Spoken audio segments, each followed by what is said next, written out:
feeling good, can I tell?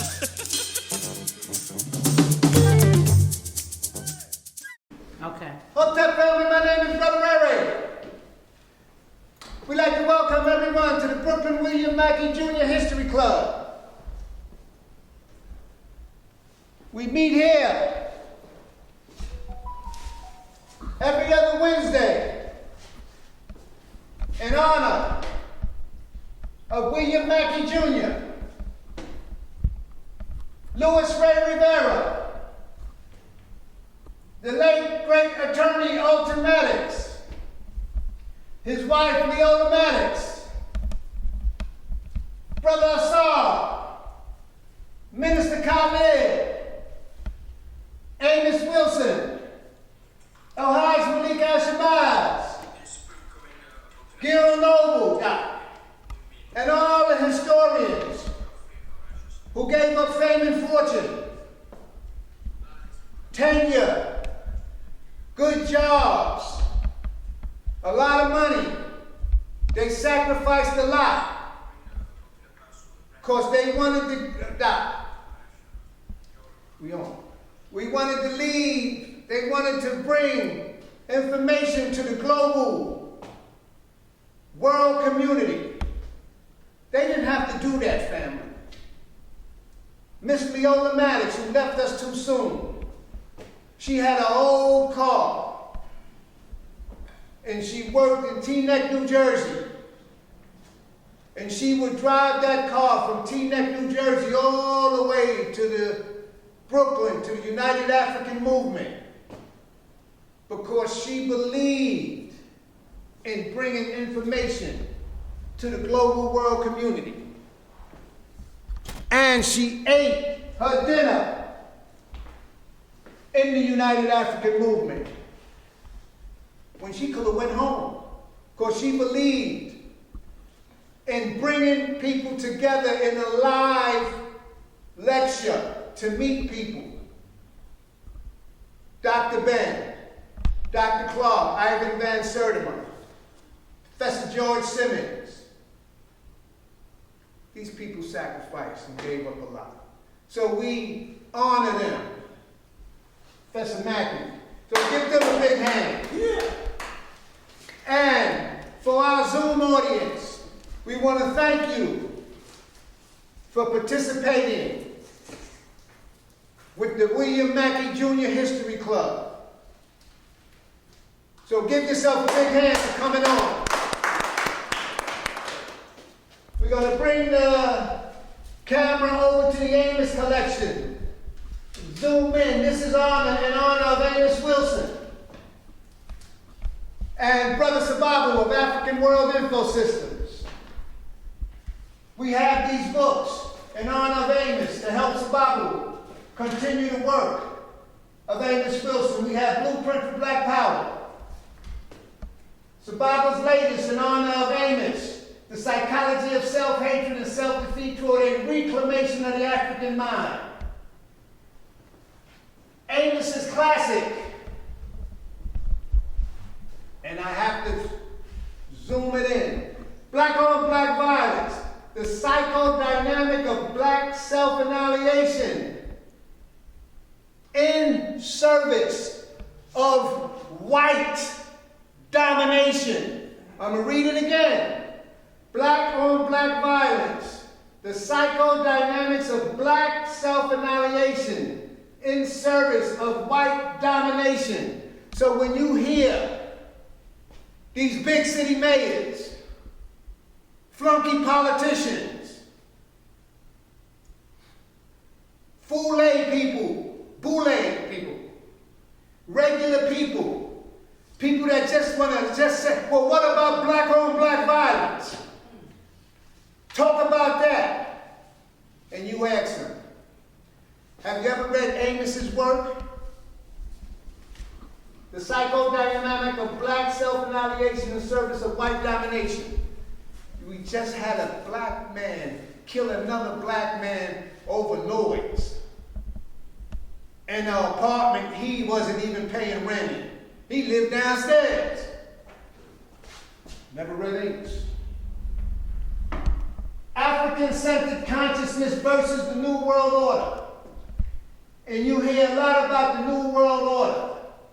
Amos wrote that book years and years ago. Nobody even was saying about the New World Order. Awakening the natural genius of black children, the developmental psychology of the black child, issues of manhood in black and white, and Amos' classic, The Falsification of African Consciousness.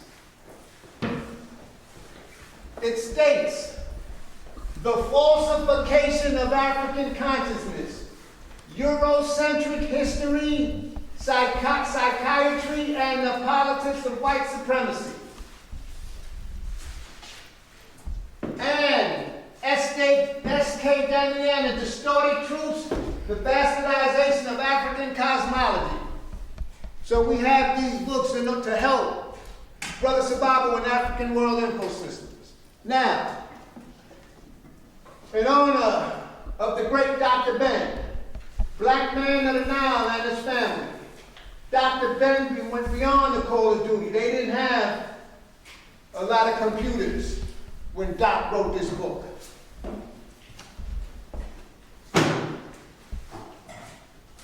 Jazz in Jail, in honor of the great Louis Ray Rivera, when Professor Mackey made his transition and left us too soon.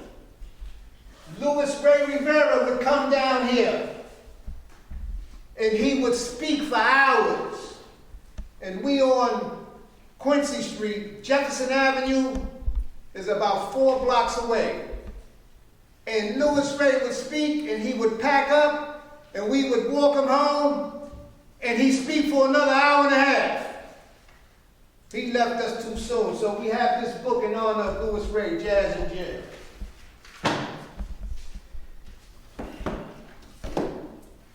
In honor, in my personal opinion, the only person that cared about the people of the state of Georgia, Miss Cynthia McKinney. Her classic, When China Sneezes, from the coronavirus lockdown to the global political economic crisis. And the same black folks that's down there talking all that bull is the same ones under white domination that ran her out of office. You got a lot of stuff going on, and is it real? In honor of Big Harold, I wasn't up on this book. This book is called The Transfer Agreement, the untold story of the secret pact between the Third Reich and Jewish Palestine. In honor of Big Harold, who was a member of the Mackeys and the United African Movement, and he left us too soon. Dr. Randy Short, Slavery Mastery, the impact of religious slavery revealed.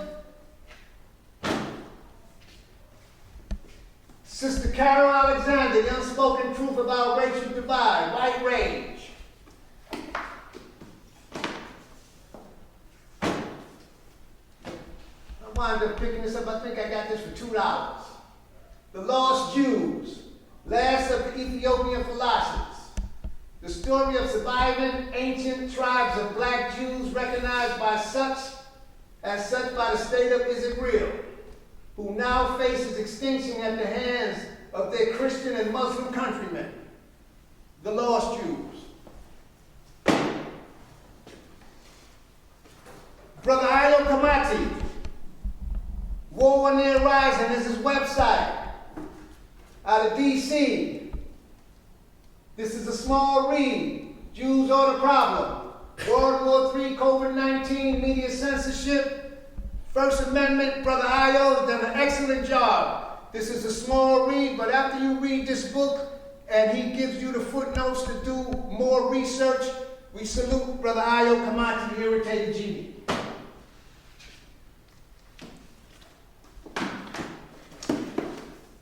You hear a lot about reparations.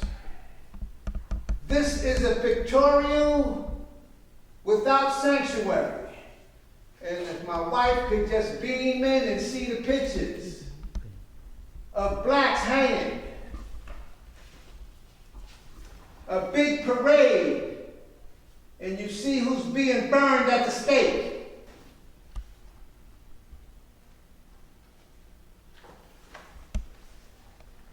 Hanging. 3 Negroes lynched in Duluth, Minnesota. 1919. Another African brother being burned. And you got everybody in the crowds. They lined up for miles. This is a documentary history. So we have the photos. We have the pictures of what happened. And when we ask for some reparations, they talk about we got to talk about it. The bill is sitting there collecting dust.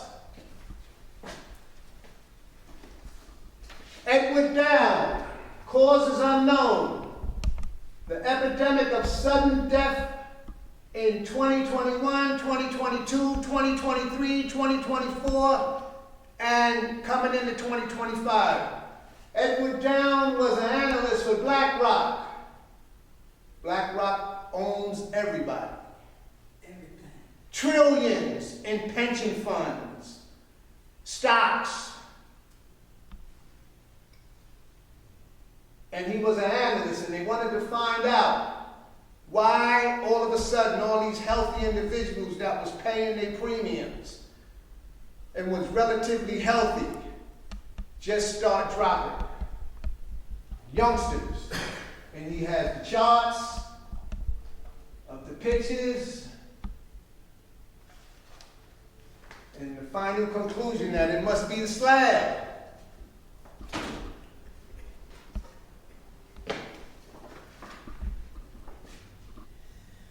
Dr. Scott Whitaker's classic, Medicine, Medicine, the causes and solutions to diseases of malnutrition and the medical sins that are killing the world. Dr. Scott Whitaker comes out of Georgia, I believe Decatur, Georgia, or one of them towns. He was on Brother Darren Muhammad's show. And ladies and gentlemen, if you go into Darren's show and listen to Dr. Scott Whitaker, his book is very powerful and he lays it down. So we have this in honor of Dr. Scott Whitaker.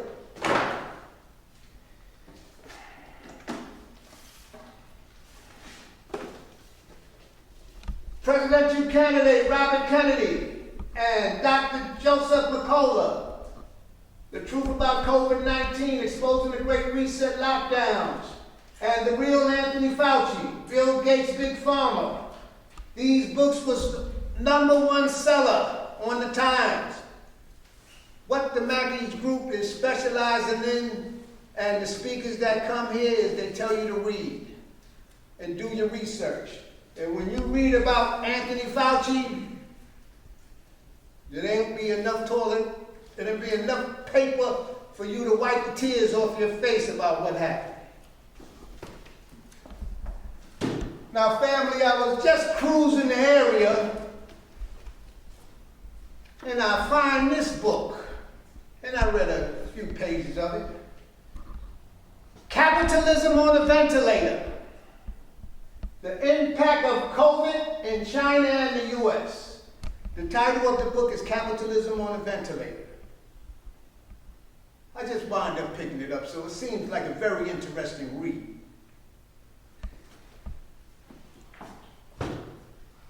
And I just picked this up. This is on the #1 bestsellers list, along with the real Anthony Fauci, Children's Health Defense with presidential candidate Robert F. Kennedy. This is also on the New York Times bestsellers list, Brian Hooker, Vax and Unvaxxed, Let the Science Speak. The studies of the CDC refuses to do. This book is based on over 100 studies in the peer-reviewed literature that considered vaccinating versus unvaccinated population. Each study is analyzed and health difference among infants, children and adults who have been vaccinated and those who have not are presented in this context. Readers will find information. The infant-child vaccination schedule, thimerosal in vaccines, live virus vaccines, the human papillomavirus virus, HPV vaccine, vaccinations and Gulf War illness, influenza flu vaccines, hepatitis B vaccinations, the COVID-19 vaccine, and vaccines during pregnancy. Giving the massive push to vaccinate the entire global population. This book is timely and necessary for individuals to make informed choices for themselves. So I wound up picking this up. So we have these books. Now I'm going to read some community events for the global people to do your research, and if you're into programs for history and information, because that's what it's about, information and study. Tomorrow, Thorough Black Talk, one of the hottest shows on the East Coast, family. Our sister Keisha, Tad, Brother Ashe, and Brother Black, and Sister Marcia. I call them the Big Five of the East Coast. They coming on 8 o'clock on YouTube, live. Thorough Black Talk, 8 o'clock. One of the hottest shows on the East Coast. Saturday's family, Blog Talk Radio. Our Philadelphia connection with Sister Empress Chi. Million Women's March comes on every Saturday at 10:30. The telephone number is 1-319-527-6189. That's our Philadelphia connection with Sister Empress.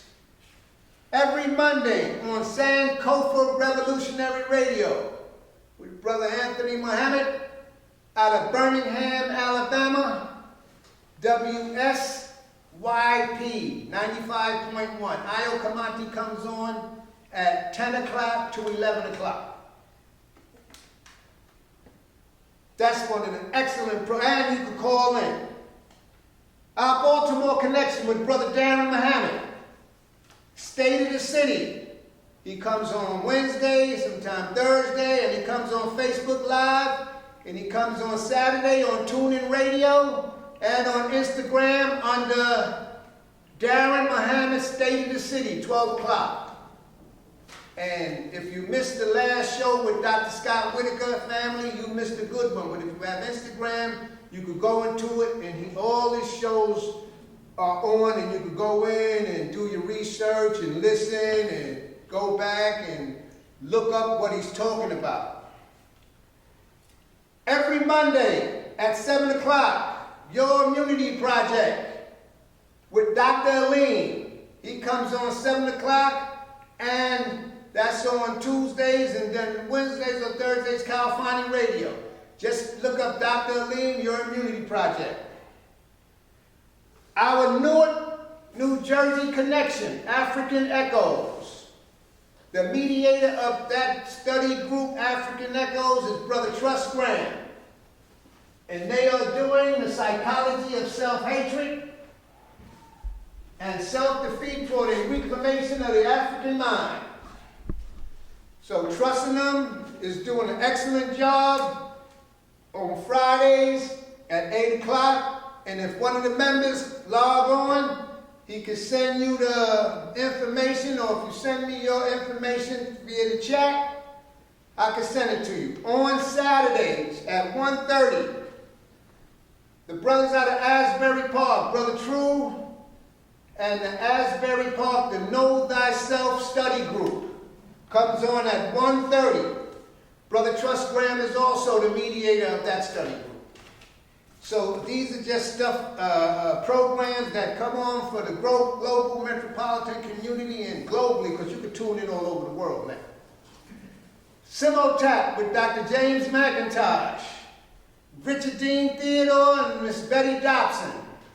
He has a program come on every Wednesday, I think it's 2 to 3. But the name of the program is Minefield. WBAI 99.5. And if you want to find out what the Simultap organization is doing, you could go into Simultap, and I believe they're having some kind of anniversary on November 18th. So if you want more information on that, you could go into that. Community Cop program, Manhattan Neighborhood Network, comes on every Tuesday at 5 o'clock. And you could go in there and find out what Mike Graves, Nero Leader, and Julian Harper and them is doing. Also, family, every lecture from the William Mackey Jr. History Club is on YouTube. You go into YouTube under BK William Mackey Jr. and all our lectures would come up. And you could go into the lectures, and whatever the speaker you don't like, you could do your research and check it out yourself. So, we have that, and that's for the community and people involved to get more information. Now, ladies and gentlemen, we was in Detroit, and our keynote speaker did this is part 5. We started from part 1. France and the U.S. opposition to the African coup in Niger. Dr. Lewis has been an expert on economics and what's been going on. A lot of the information that I read in the Fauci book and different programs that people are saying now, our friend Dr. Lewis said it years ago. Matter of fact, under censorship, you see, a lot of y'all don't know, this is about censorship. He put out 2 videos. And they would not allow them because they wanted to censor everything. They wanted to be the sole, whatever is right. And Dr. Lewis said this when it first came out. But they took it off. So the stuff I'm reading now, Doc had already said it. So this docuseries that Dr. Lewis is doing is of the utmost importance, and all of this stuff is important. You can go in and research in the videos. He's been a great help for Africans, helping Africans, and the Brooklyn William Mackey Jr. History Club. The people in Detroit went head over heels for him. And he had to come back and said, Ray, I got to continue, because the stuff is just too important, and a lot of the stuff you're not going to hear on major media. You'll be lost in the sauce. Too much ketchup on that hamburger. Ladies and gentlemen, without further ado, give our keynote speaker and good friend, Dr. Arthur Lewis, is going to do part 5. Give him a great big hand.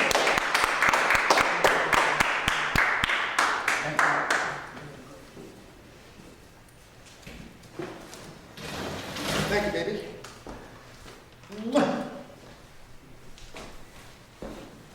Hot in here. Good evening, community. I'm glad that I'm able to come to you again. It gives me pleasure to put together information so that I can share it with you.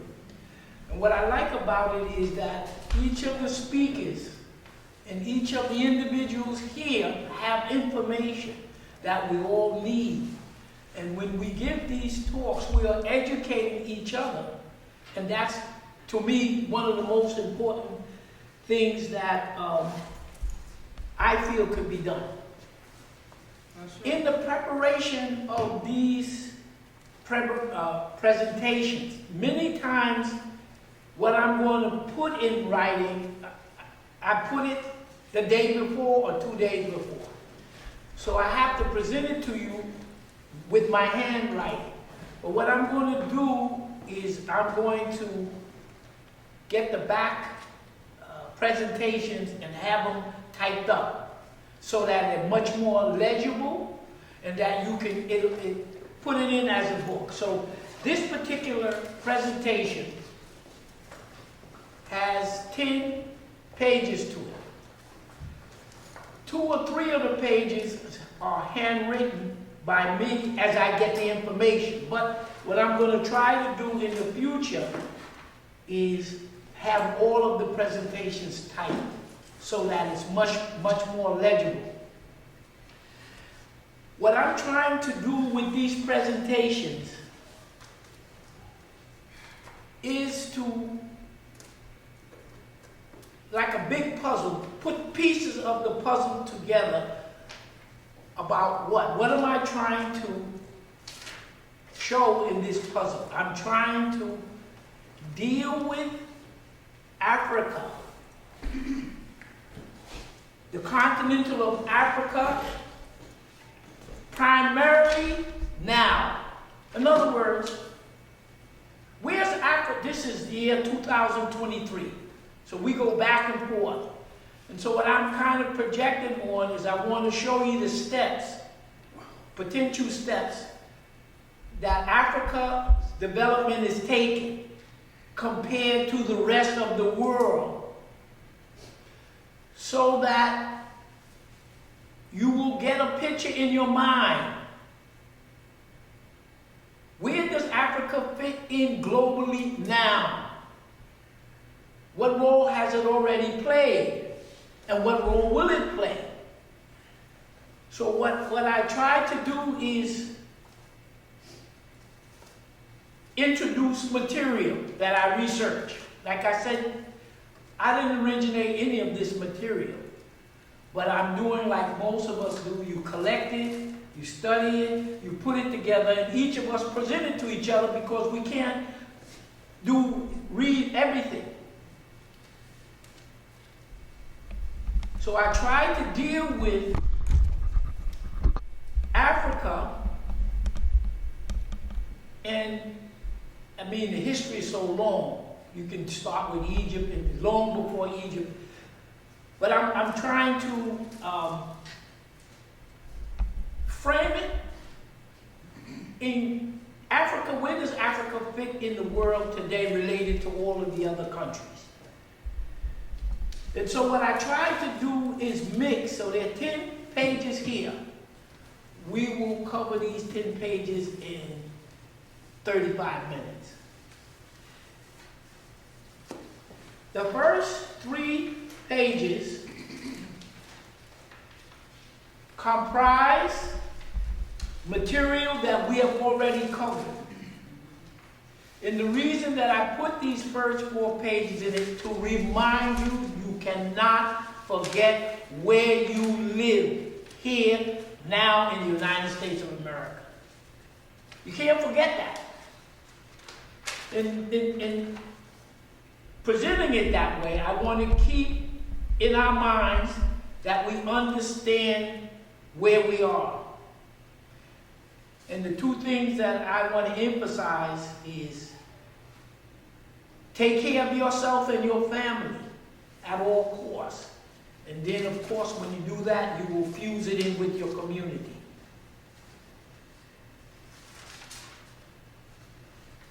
The second thing is, which we will do maybe next week as half of it, you must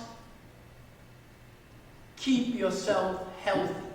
You can't help your family, you can't help anybody if you're sick. That's right. So the next time I do the presentation, I'm going to put a small piece in terms of health that you have to follow. And the 4 things that I consider health is 1, you have to be alive. You can't help yourself or anybody else if you're dead. That's essential. You must be alive. Second thing, when you're alive for that day, the next thing you must have is your health. A lot of people in nursing homes, they're alive, but they're not functioning. So you got to first wake up every day. Second, you have to do what steps you think are necessary to keep yourself in maximum health. Third, you have to then decide what are you going to do with that time that you have for that day. And then the fourth thing I classify is protect your reputation at all costs. Why? Because our elders, men and women, they all giving you information. Very good information that is necessary for you to keep yourself intact and keep your community strong.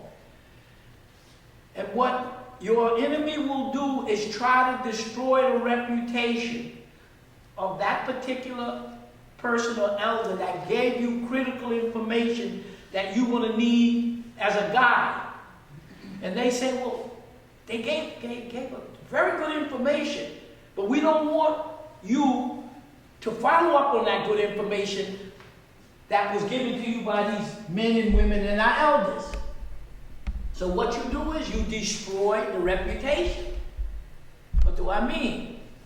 Martin Luther King, as much as he did and sacrificed, they tried to take one little thing where he may have had an affair with someone who wasn't his wife, truth or not. So when you throw that out, disregard everything he told you. Or something that Malcolm X may have said or done. All of the good, they find one thing to discredit that. Don't believe him. He's a pedophile. So that's why I mean by protecting your reputation at all costs. So that your impact to your people can hold up so that they can't destroy your reputation, because that's very, very important. Okay. So the first 4 pages we already presented, but I'm going to repeat it very quickly to keep in your mind. You can't forget where you are. You're in the United States of America. And whatever that means to you. The 5th page we're going to deal with is some of the recommendations that some European countries made so that they could get rid of their white Jewish population. The next page we're going to deal with Gaza. We're going to read about it because it's current events. All of this is critically important to you as an African person here now. Then you have a map, a colored map. Doesn't come out as sharp, but I'll sharpen it up. Of the northern strip to Africa. So if we go to the map here, if we swing over, we were dealing with this crescent in Africa called the Sahara. There's a desert here, it just means this country. We did it with Burkina Faso, Mali, Niger, Chad, Sudan. We did here. The map you have here is showing you a political map of what the world looked like in 1914. And that will include this northern slice of Africa, Saudi Arabia, and Turkey. Because we're going to look at these areas and you're going to put the pieces together.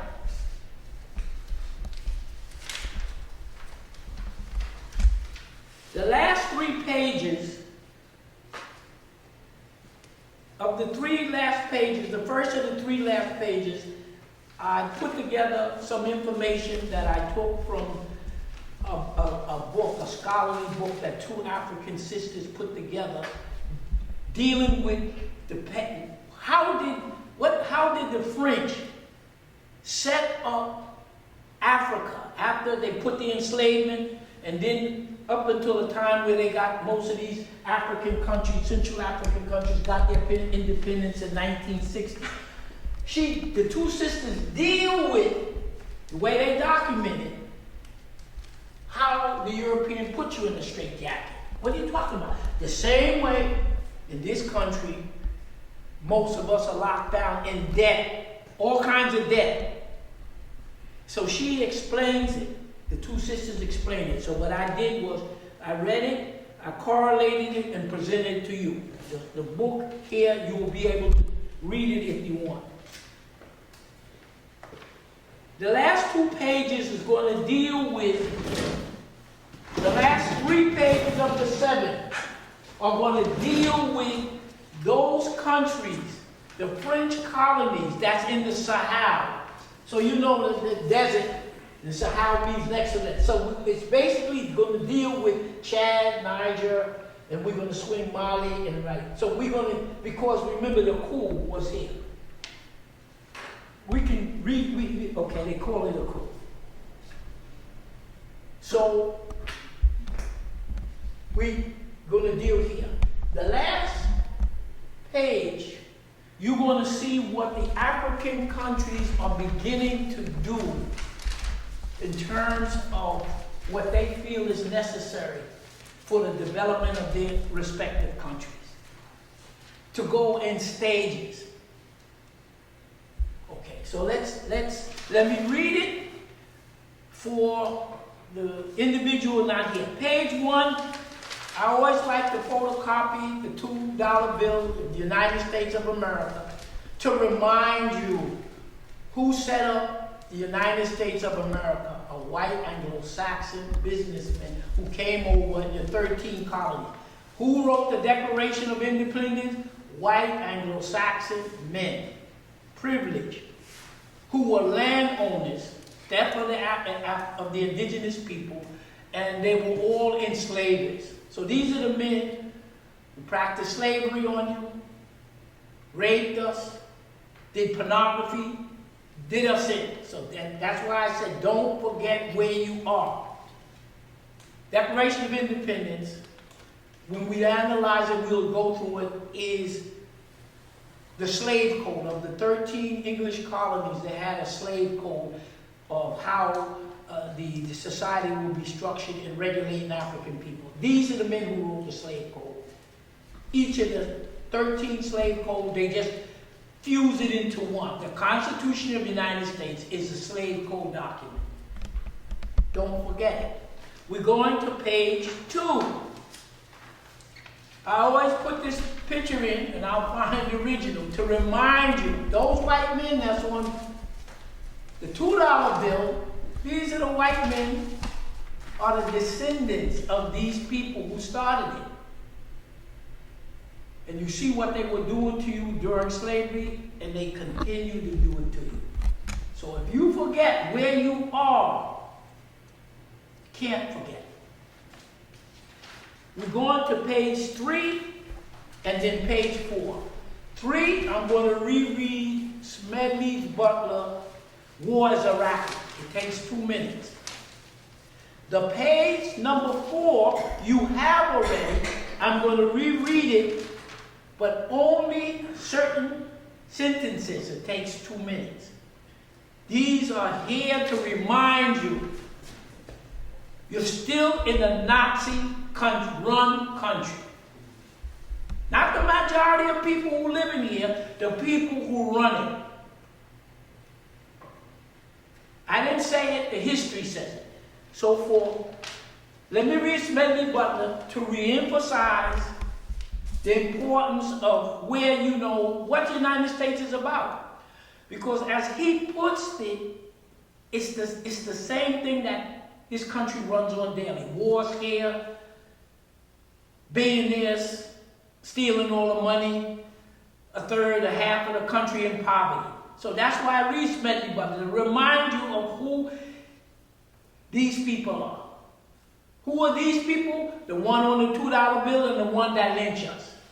And the one still in charge. Smedley Butler on intervention. Smedley Butler was a highly decorated Marine general in the United States of America. So this is one of the top generals in the United States of America, writing what he participated in to let you know this is the United States of America. He says, war is just a racket. A racket is best described, I believe, as something that is not what it seems to the majority of people. Only a small inside group knows what it's about. It is conducted for the benefit of the very few at the expense of the masses. You can translate that into, what is he talking about? The corporate leaders, white Anglo-Saxon men who run and control all your major corporations, banks and big corporations, they make the domestic and foreign policy of this country still to this day. So he's telling you, this is what the deal is. I believe in adequate defense at the coastline and nothing else. If a nation comes over here to fight, then we'll fight. The trouble with America is that when the dollar only earns 6% over here, then it gets restless and goes overseas to get 100%. Then the flag follows the dollar and the soldiers follow the flag. In one of the other reports, the Congress of the United States does a yearly assessment of the armed interventions that the United States government has participated in it. And what the Congress of the United States said in 2023, that from 1991 to 2023, the United States government intervened, started, and participated in 219 wars. Libya, Syria, etc. Now, like I said, don't argue with me. I'm only reading what is out in the public to remind you of what you're living in. 200 military interventions. I wouldn't go to war again as I have done to protect this lousy investment of the bankers. There are only two things we should fight. One is defense of our homes, and the other is the Bill of Rights. War for any other reason is simply a racket. There isn't a trick in the racketeering bag that the military gang is blind to.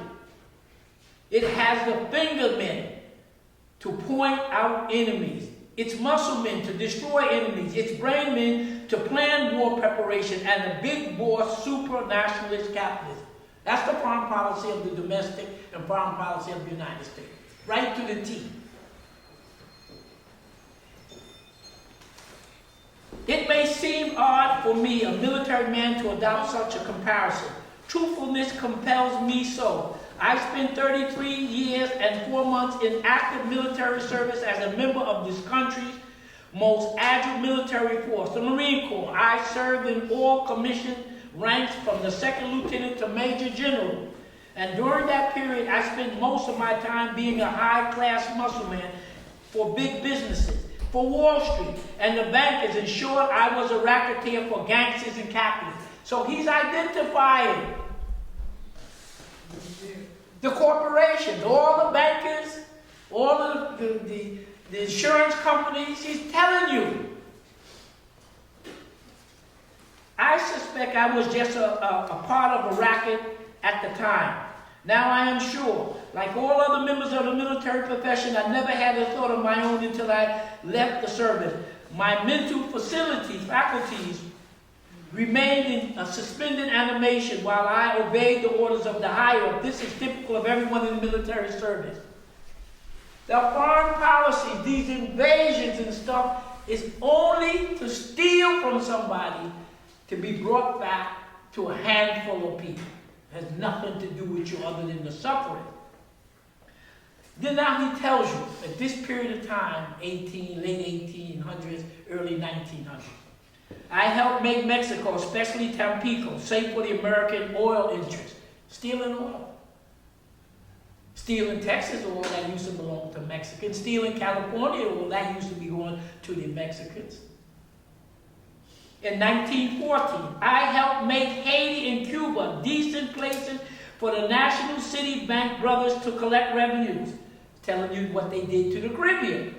I helped in the raping of half a dozen Central American countries for the benefit of Wall Street, banking, House of Brown Brothers in 1909 to 1912. I helped purify Nicaragua for the International Banking House of Brown Brothers in 1909-1912.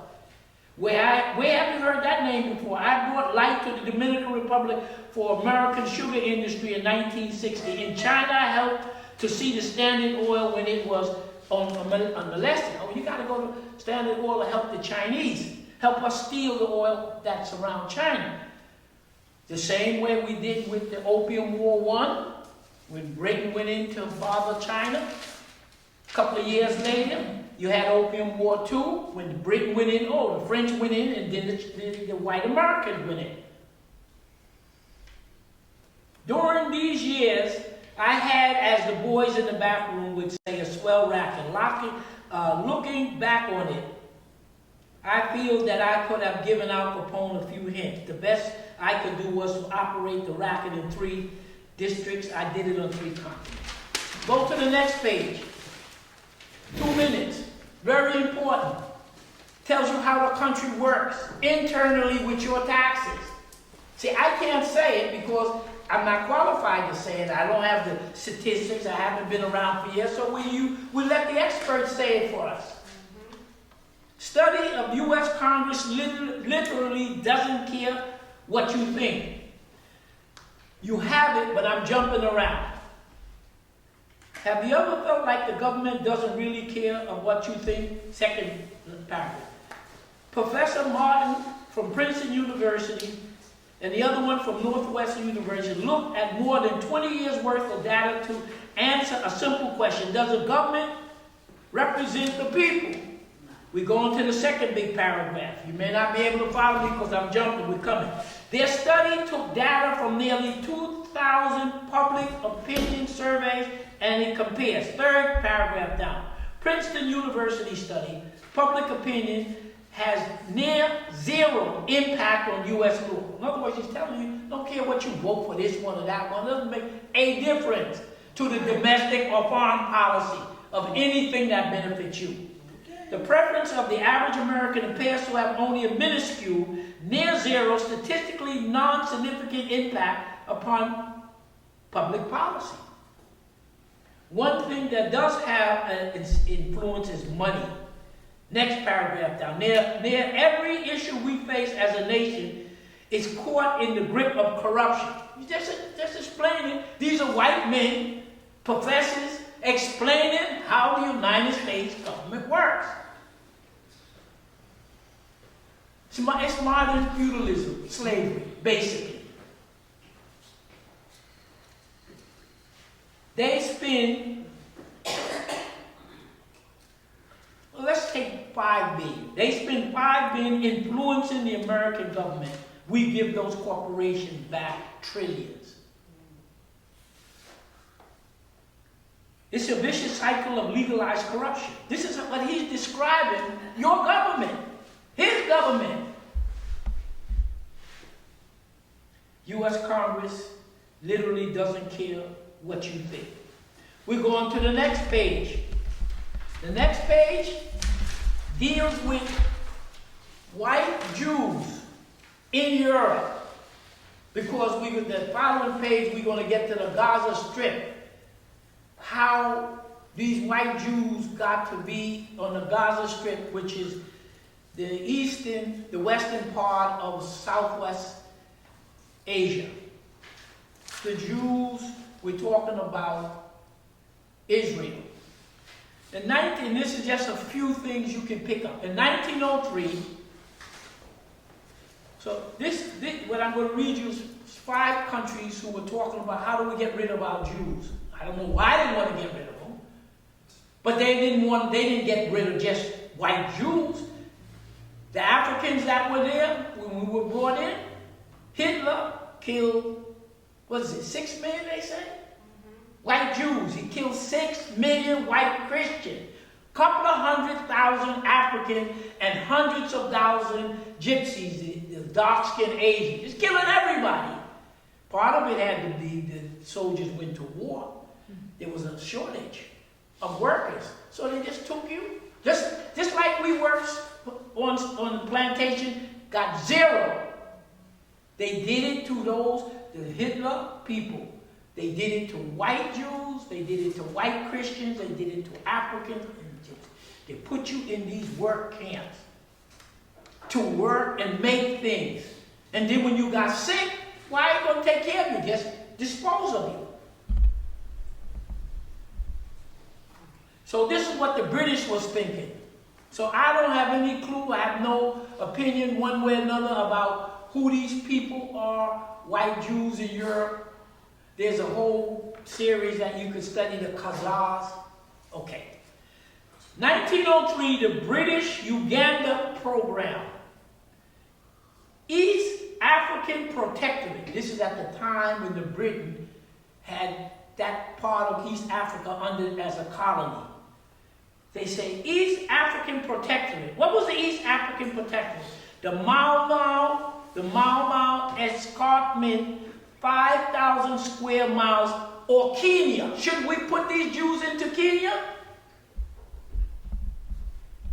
The World Zionist Organization went and looked at the land and said, there's too many black folks here. They ain't going to tolerate it. Then Russia, USSR, executive, and now in 1928, that was 1903. Now 1928, the USSR Executive Committee dealt with the Amur River, A-M-U-R. It's a big river on the eastern part of Russia. It's desolate almost. In the Far East, they said, we'll give the Jews a Jewish autonomy region within Africa. Republic status in 1938 as a cultural autonomy but no independent state. Then even they said the Japanese had a program called Fugu Plan to bring some of the white Jews to Japan. There was also in 1940 a Madagascar plan. The Third Reich, that's the Germans, hooked up with the British, the French, and the Polish. Why don't we send them to Madagascar? See, because they had many of your areas under their control. That didn't work. Then the Italians came up with it.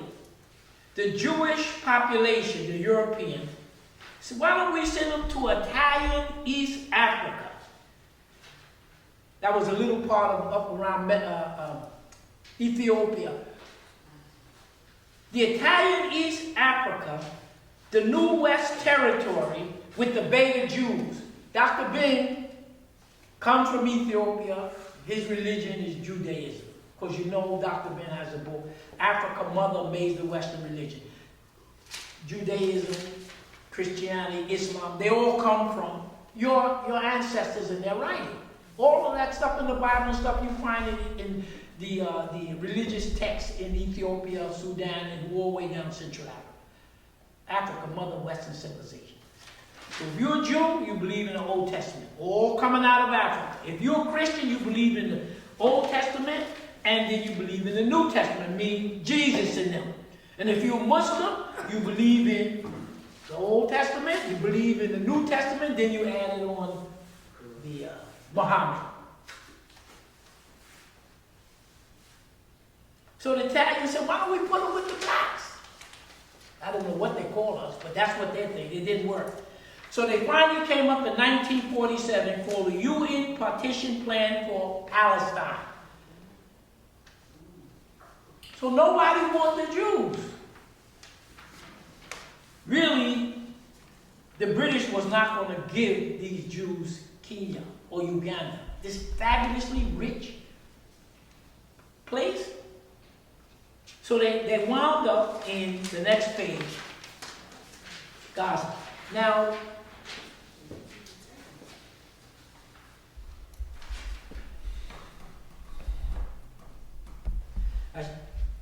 I don't have a big map, but this is, if you look at a map, you won't see it here. It won't be big enough. So we gotta talk this. The state of Israel today. If you go to, okay, here's Africa, here's Egypt, and here's Saudi Arabia, and there's this little piece of land right here. Palestine is an area right here near Jordan, and there were human beings living on there. They call themselves Palestinian. They've been living on that piece of land for thousands of years. So after 1945, the white people couldn't come up with any solution of where we're going to dump the people we don't like. So they said, let's put them in Palestine. Palestine was a piece of this area here, Asia. The area that Israel now occupies in Palestine is about the size of New Jersey.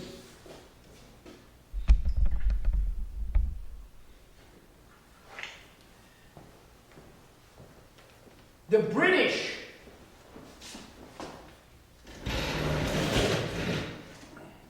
if you go to your map, let's go to the map to get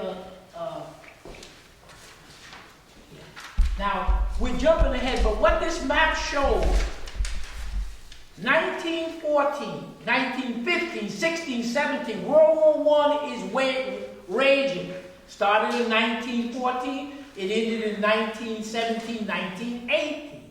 So you're looking at a map, you always got to see these maps. You're looking at a map,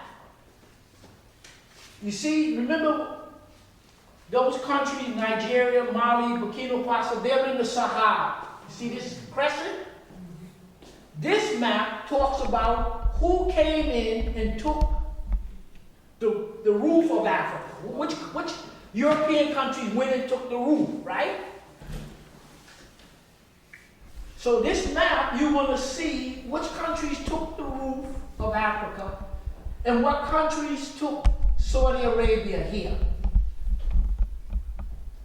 And in the map, you notice that you see a green. You see the green in your map? We're in 1914, 15, 16, 17. For thousands of years, you had groups of people in Asia. And those groups of people were mainly Turks, like Turkish, and they were Persian. So who ruled most of Asia in this area were basically human beings you identify as Turks and Persian. Turkey and Iran. So you see all of this yellow here, which is Saudi Arabia. This map is beginning to show you around 1914, 15, 16, 17. Who colonized these areas?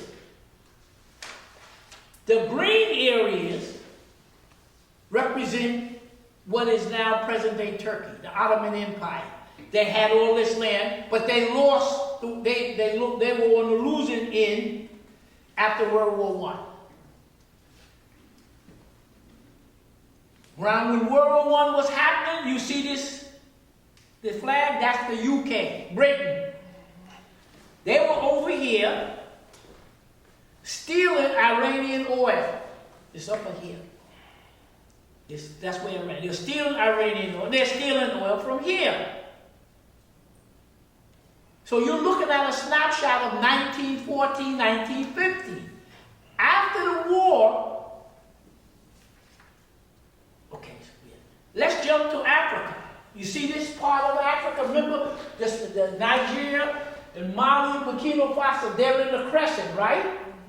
But the roof is Morocco, Algeria, Libya, and Egypt. That roof. Most of that roof are people you call Arabs. See, everybody here is us. Look like everyone in the room. But up here in the north, because of the invasions of the Arabs when they came in on us, many of the people in Algeria, Libya, and the rest of them, they us, but I'll let them go. They look like every one of us. They're light-skinned, they're black-skinned. The point is, they are African, mixed. There's a mixture of Africans and Berbers in this. What were you going to say? What country are you from? Niger. Niger. Niger. The one, the Coup. Okay, tell us. You the expert. I'm not saying. Say what you got. Tell us what you have to contribute to what we have to It's called the say. Maghreb.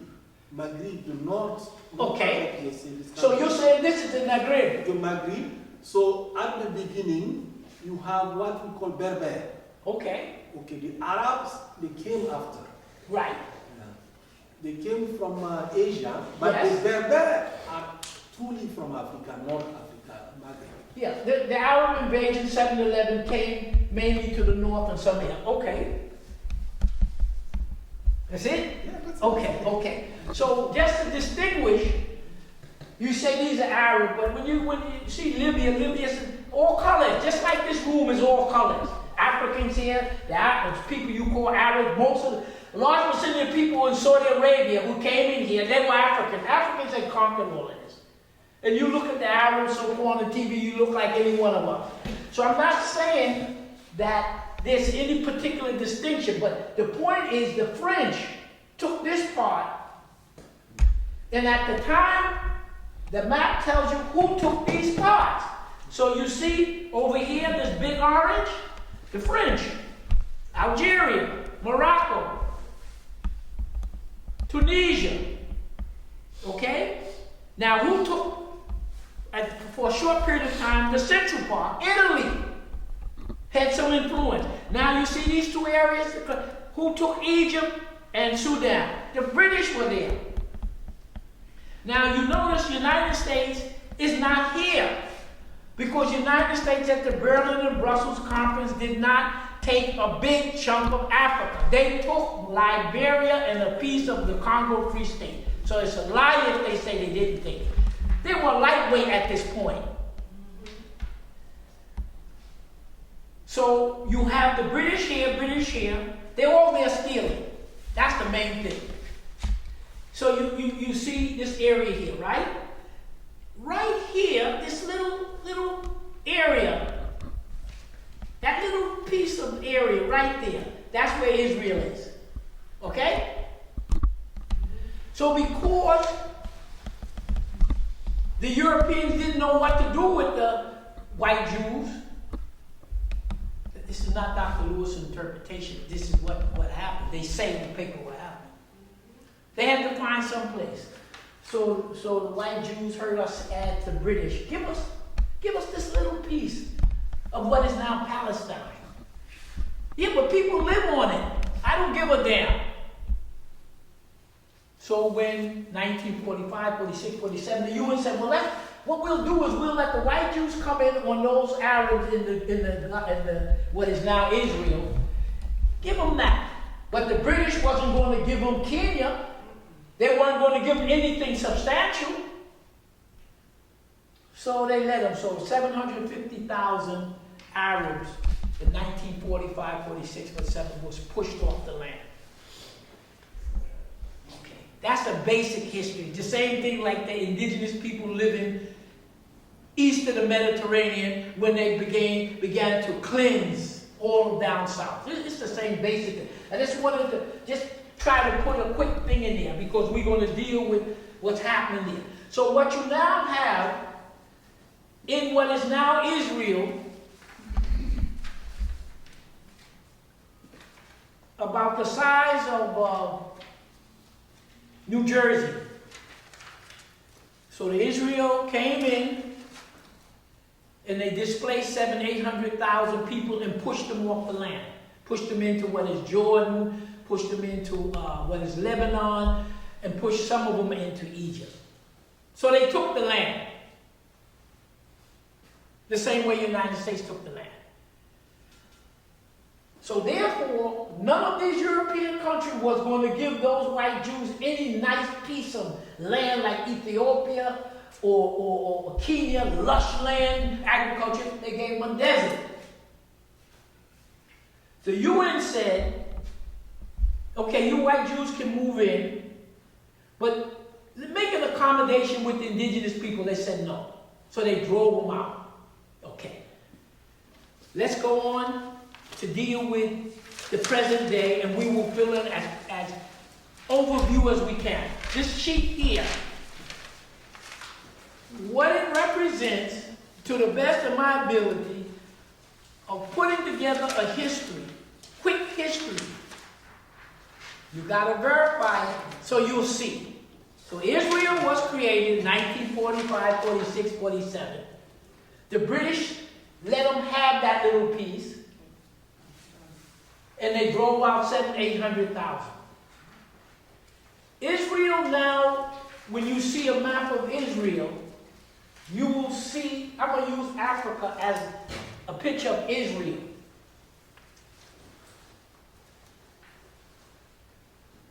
This part, see this is Gaza, the size of Jersey. West, east, west, south, north. This part, the whole area is white Jews. Okay? But this part of so this is Israel. This part, the Arabs living on, they call it West Bank. So when the white Europeans came in, they displaced everybody, but there still was enough. They didn't have enough people to take over the farms and land. The same thing they did to the indigenous. This is called the West Bank.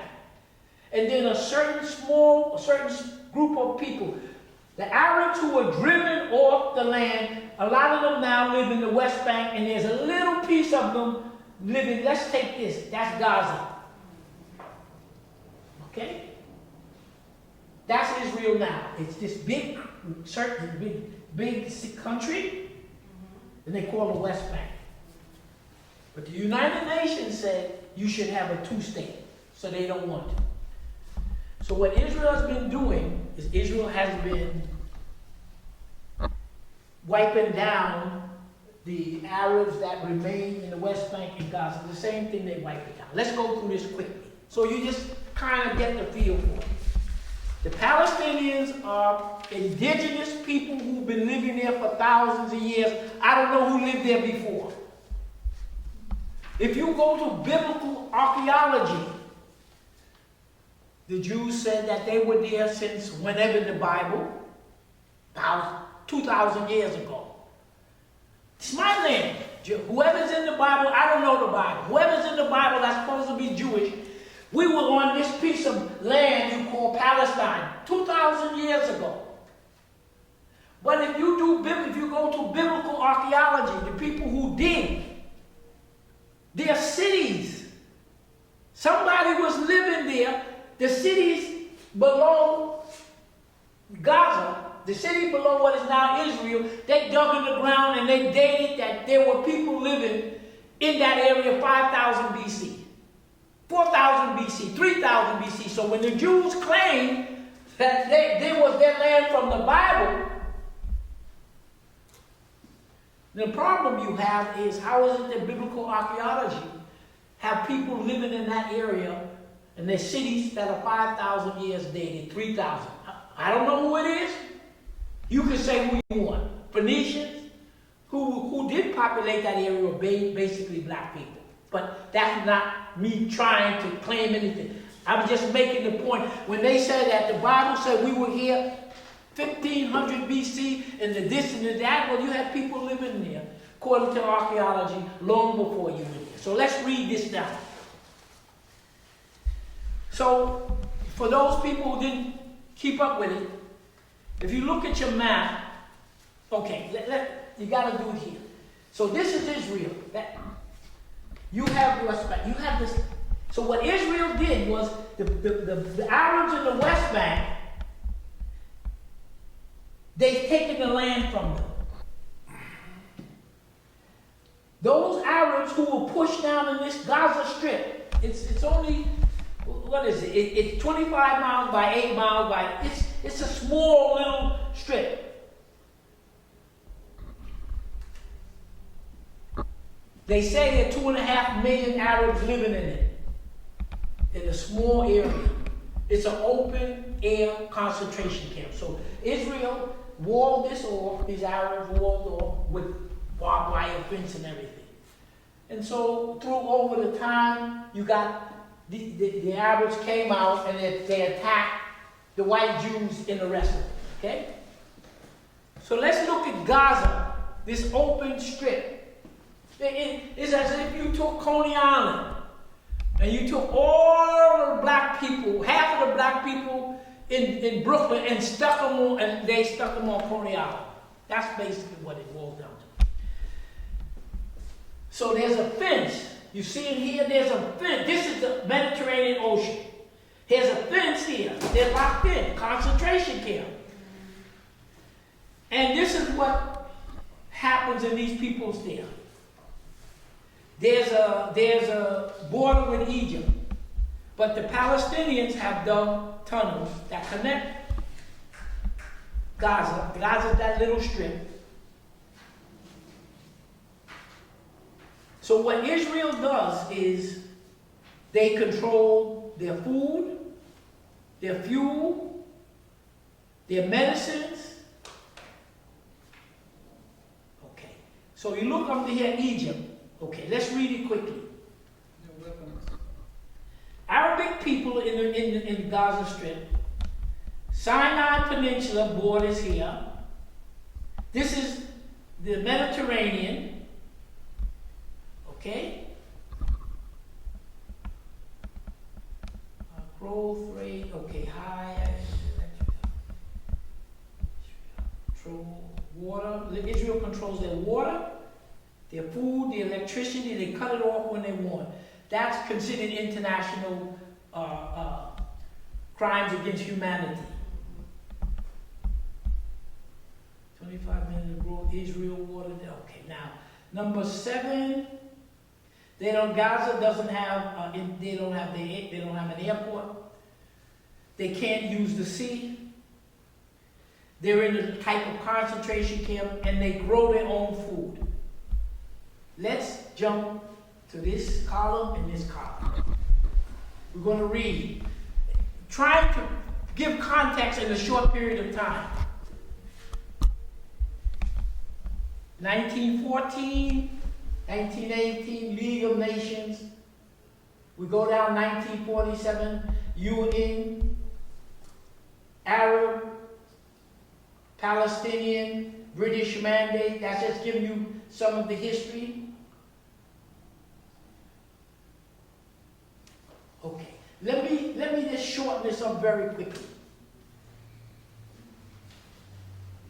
When they put the Arabs here in the West Bank and in the Gaza Strip, the UN said that they should share the land. The white Jews don't want to share the land after they took it.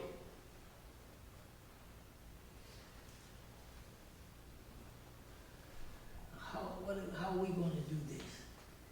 Okay. You heard of Yasser Arafat, right? Palestinian Liberation Organization.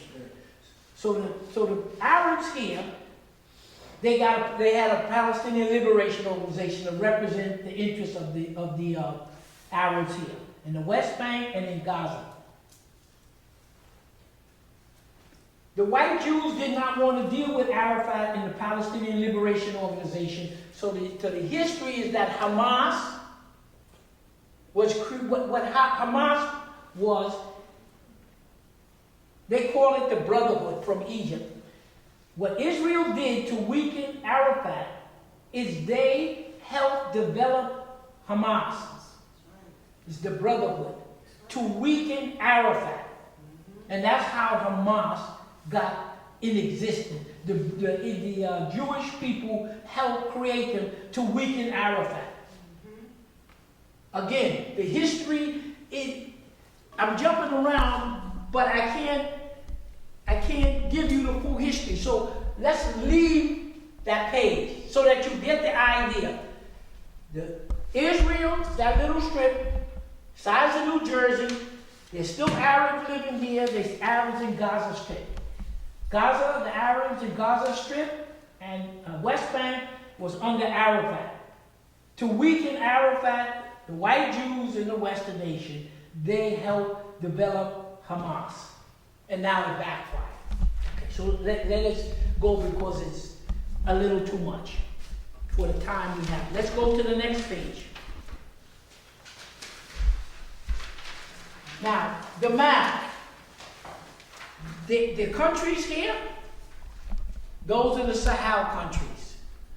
Niger, Burkina Faso, Mali, Chad. Those are those countries here that the French took. So the French took these areas as their colonies. The French took this part, Algeria, as their colonies. The Italian went in. The British, this is all partition of 1885, 1886. Okay. Now, the last 3 pages, which is the most important part, I'm going to read it, it's tight. And what it's going to deal with is going to deal with the 2 African sisters who did research. And she's going to tell you how the French set up these African countries, which were colonies of France, and then they were independent. And she's documenting how they structure it so that they can control these countries, control the Sahel countries. So we left Israel, we did the best we could in a short period of time. We're talking about the Sahel countries. We won't put Sudan in it. We're talking Chad, Niger, Mali, Burkina Faso, etc. These countries. And anything, my friend, anything you got to say, you're welcome to say it because you're from here. We don't want to give any misrepresentation here. Okay. Now, I'm going to read it. These are the last 3 pages. Of the last remaining 3 pages, the last page will tell you what the African countries are beginning to do towards their industrialization. So the next 2 type pages, the first one is pretty much what the 2 sisters documented how France set up the colonies. Okay? So I went through part of the book and I said, let me take out some of the essential parts. How France continued to dominate its former colonial colonies in Africa. Remember, we're talking about that. Which countries are we talking about? Go to the next page. This page. Next to the last. Okay? What countries are we talking about? That crescent that France took, the countries we're talking about, that she's talking about, how they structured it. Benin, they're in this area. Okay? So we'll know when she's reading, when she's telling you how the French set it up to control. So we know what countries that she's talking about. We're not talking about the top part, we're talking about the crescent, right? Benin, or the other map you had, okay, Benin, Burkina Faso, there's not, okay, let's just, it's Chad, Niger, Mali, Togo, Burkina Faso. So let me read them out. So this crescent, we're talking about Benin, Burkina Faso, Ivory Coast, Côte d'Ivoire, Guinea, Mali, Niger, where brothers from, Senegal, Togo, Cameroon, Central African Republic, Chad, Congo, Equatorial Guinea, and Gabon. So the French kind of divided this whole section, see this crescent section, and a little bit into Central. This crescent here, so they have 2 types of money, they call it, 2 types of safer. Then we're going to read what she said. How France continued to dominate its former colonies in Africa. Africa's last colonial currency, the CFA, C-F-A, franc story. I'm kind of abbreviating. This is the 2 sisters. Dongo, Sambo, Celia. Help me, brother, if I mispronounce. Fanny Pigway. You see it, right? You want to say their names? Okay. After the abolition of slavery, there was a huge reparation paid to the French former slave owners. Same thing they did to Haiti, they made them pay for the revolution. They used established colonial banks in Africa, later joined by other French denomination post-slavery colonial pacts. So they set up a banking system in these colonies. Under development of colonial colonies. So this just let you know it's a set plan, not Africans are this, okay. Forced reliance on raw material export. Because when you look at what Africans have been doing for thousands of years, Egypt and all over, we were master carpenters, master builders, the steel works. You see it in the museum. Mm-hmm. So they said, there's no other group of people on earth that have as much mastery of art or any other thing than Africa. How do you know? Go to all the museums in Europe and the United States. If you took out everything in those museums that came from Africa, you would have to clean them, you would have to close the museum down. That's why the Europeans stole the beauty and the art of us, because they didn't have anything to put in here. Okay? So now they say to the colonies, according to the sister who's documented it, the undevelopment of the colonial colonies, forced reliance on raw material export. You take your raw material, you export it out, you send it to our country so we can industrialize. French monopoly in shipping, exports, and imports. CFA, CFA, franc, currency printed by France. Independence on French terms. Meaning that you say you're independent, but foreign policy, I'm running foreign policy. You're not running foreign policy. Same like Vanuatu. Vanuatu was independent, but the English and the French was running the country. Okay. Independence on French term. Without full sovereignty, independence on conditioning of signing cooperative agreement. So you had to say the agreement, this is how it's going to run, you officially think, but we run into place. Limited autonomy under tutelage of France, sovereignty, command would be exercised by Paris.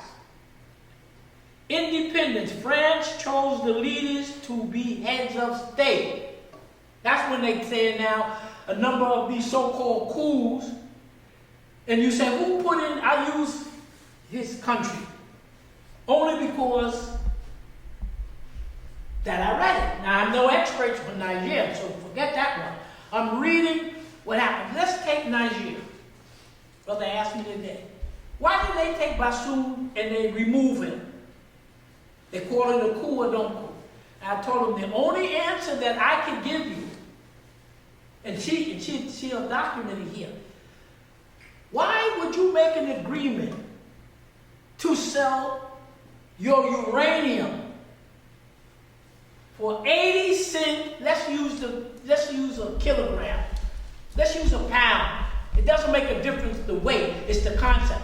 So Bassoum signs. That's the president of Niger that they took out of office. He signs an agreement to sell Nigerian uranium at 80 cents a pound, let's say. The world market for uranium is $200 a pound. So the young man who asked me the question, I said, the best way I can answer to you is that president, not just blaming him, is that president doing what's best for the population of the country, because that's your leadership supposed to be. Obviously, I'm not putting everything on Bassoum. Obviously, he's the president. Something is wrong, and you're selling uranium at 80 cents a pound. And everybody else, the world market is $200 a pound. I said, that's why they removed them, as an example. You remove anybody who's not taking care of it. And the U.S. Constitution said that. If the place don't serve you, remove the damn thing. That's right. So I said, I don't know that. That's a classic example. Niger is one of the top producers of uranium. One of the most important minerals you can, because it generates nuclear reactors. And you're selling it for 80 cents instead of $2? Remove him for that alone. Not saying any of the ills that Niger is suffering from is his fault, but that's how you remove. And that's what they mean when he said they choose to leave. They make an agreement. You have a disadvantage. Why the French, she'll explain to you why. Okay, so that's why they got rid of him. And that's what happens. What she's saying is the prototype of what those former colonial powers did to you. And the reason when you look at the map, you notice there's no U.S. flags on the map. But why is U.S. government, why are hundreds and hundreds of white corporations in Africa? How the hell they get there? Remember what we said after Berlin and Brussels Conference? After World War I, the British had to pay the United States back in gold for what they held. And then after World War II, the British didn't have any more stolen gold from Africa to pay their cousins in the United States. So the United States says, call it colonial preference. Colonial preference was when the Europeans had Africa colonized and India and stuff. And the British said, I'm not letting any of you do business here. I'm going to get the benefit of all the raw materials and the food. So the British put in what they call colonial preference. That they put the tariff of doing business so high so that no other European country can come and do business in there. So after World War II, when the British couldn't pay the United States, their white cousins said, look, I know a way you can pay me. They said, what are you talking about? Colonial preference. You're going to have to give me a cut of what you're stealing out of Nigeria, stealing out of Niger, stealing out of Mali, stealing out of Chad. That's what the French had. But when let's go back to the English and their cousin U.S. So the British had to give their white cousin, American business, a piece of the pie. That's how the U.S. corporations got into Nigeria, how they got into South Africa. All of the U.S. corporations that's doing business in Africa got in because the British had to cut them in. Now, the United States didn't have that with the French, but this was primarily, that's how the United States got drilling for oil here, and they did in South Africa, and Namibia. Every place where the British was, that's how the United States got in. So when they say French choose the leader, and Bassoon, if I'm pronouncing it right, you have leaders. Let's take the French part. These countries I read. Many of these persons were put in at the time when these countries were weak. I put you in if you keep going. There was it Gabon? I forgot the president's name in Gabon. Yeah, and when they went in his house, what he have? You know what he had? 5 bongo, I think. It's Gabon, see? Yeah, I think it's Gabon. That's why I need you to question. They went into this house. Yeah. $5 billion of paper U.S. dollars, paper French money, and paper Brit. How the hell you allow somebody to steal your resources and they pay you in paper? The worthless pieces of paper. It's outrageous. So what happened is they knock out Bassoon and they say, and for nothing else, they're justified because that person is not taking care of the country. That's your leader supposed to take care of the country. Okay. So that's an example, and you have a couple of them all here, still here.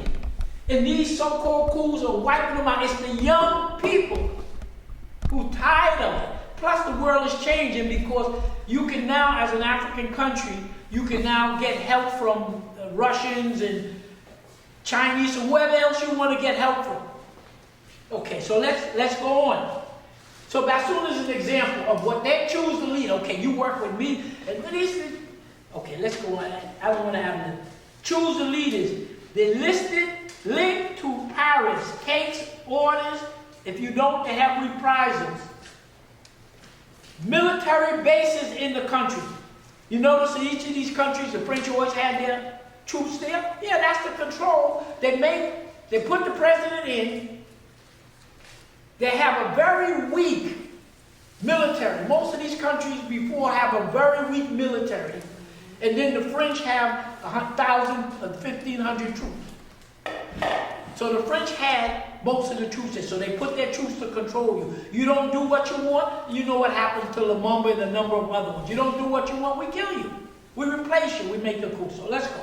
Linked to Paris, military base in the country, 5,000 fields in Sahel control. I don't know what I was talking about. Problems, economics, social, and financial. French intelligence service, they're all three areas. FCFA, colonial currency. African central bank deposit. Many of these 18, 15 countries, all of the wealth they make for that year, you have to put it in the French bank. Then when you put it in the French bank, you can borrow on your money only 20%. Like annuity. Not only that, the gold mine, the gold, let's use gold mines, uranium and stuff. Most of these European American companies are in Africa and they have the mining rights to the minerals. So they check your leader, they don't allow you to arm yourself. They put their military troops in there. They bring their corporations in. You do all the dirty work, and all of the gold, uranium goes out of your country. And that's what the people who so-called coups are trying to reverse that. France, United States, they're upset because the theft of African resources is coming to a close. Hey, okay? man. French intelligence service, African central bank, a large portion of the foreign reserve. So you got to put your half of all your. Can you imagine 15 countries? Each of them have hundreds of. They say the 15 countries that had to deposit their wealth, half of whatever they made, $500 billion in French bank. These 15 countries have $500 billion in the French bank. So you know why they were so upset with Niger. And as we come down to the end, you'll see what Niger and the rest of the countries are doing. It's beautiful.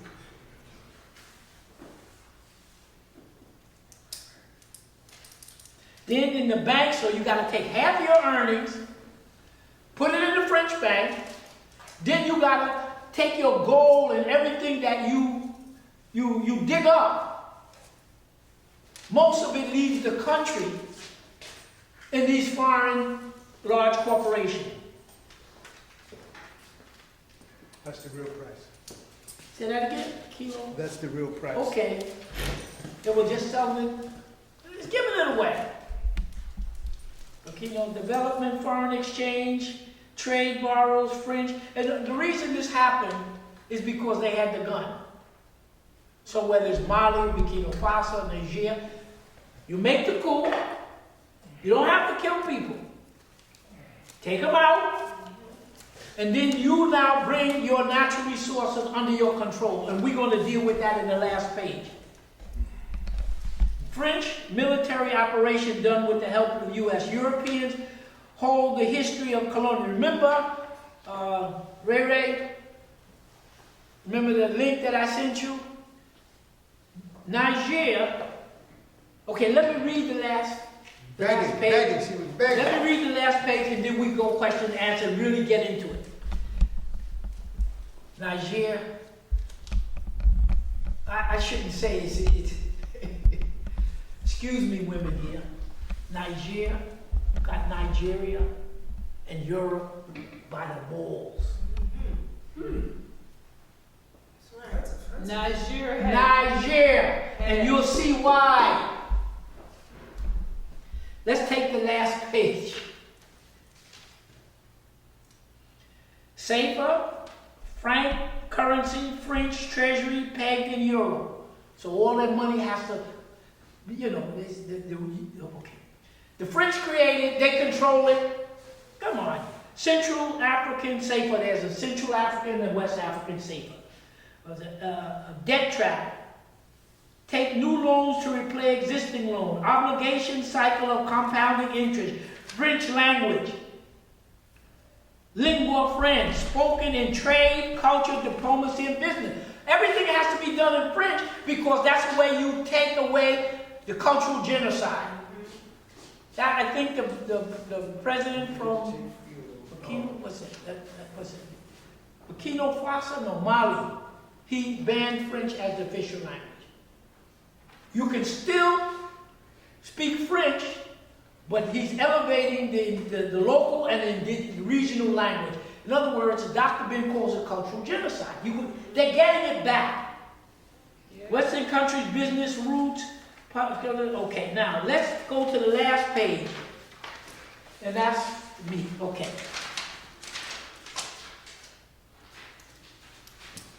Remember how the sisters documented that when the French gave them their independence, that you only can dig up the raw materials, right? And the raw materials are owned by some foreign company. Oh, you do the digging.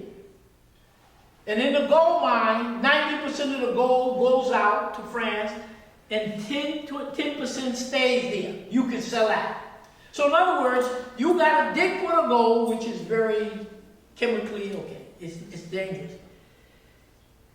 And 90% or more of the gold belongs to this French company because of the way they set it up.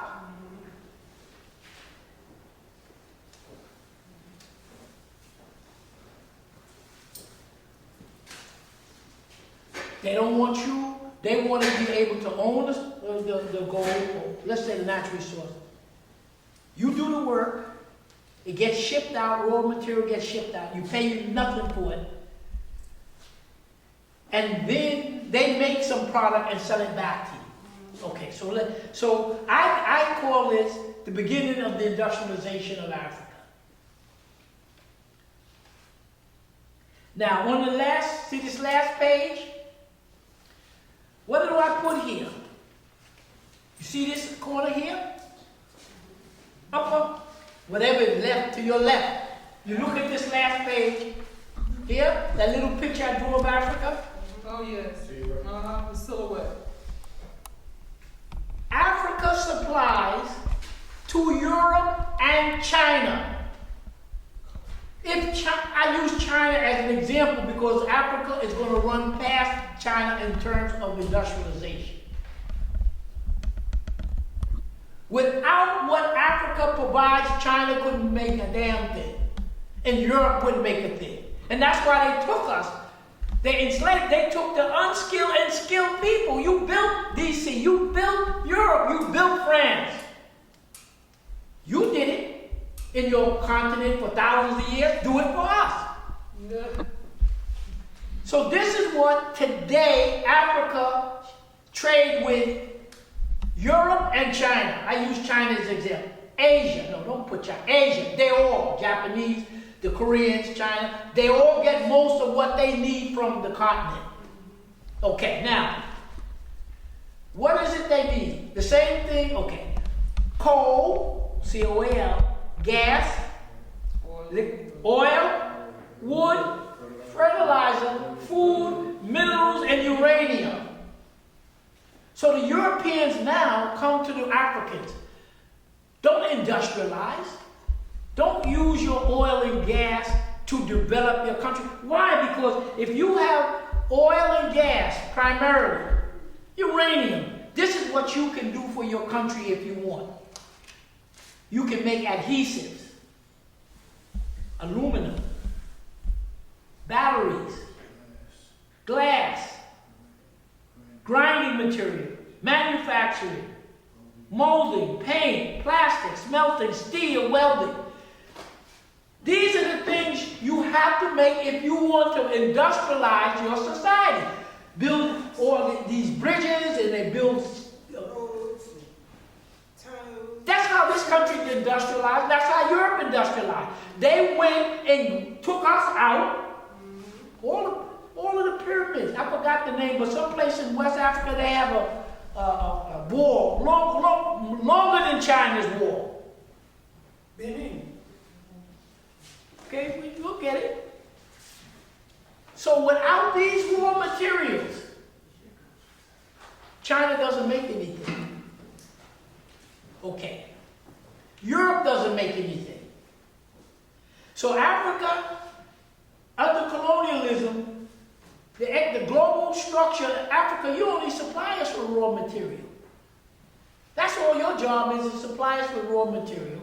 We will take this, make steel, and build bridges and build roads and stuff. You just keep supplying it. Okay, so this is one of the latest things that our African countries are beginning to do. Gabon, ban export of hard and soft wood. They said they're going to keep the wood and make value added. When I was in Senegal, I'm on a pier, and one of the trees, the damn tree was, the root of the tree was, I think, yes, you get a tree with the root half of this root. Now, when that goes over to France, you know how many plywood, hardwood, furniture. That's how Europe got built. Europe was, you built it when they took us away. Then the Germans destroyed it. And they went to Africa to get all the raw materials and the labor. You built France after World War I. The damn Germans destroyed it again. They went back to us, took us out. They built it twice.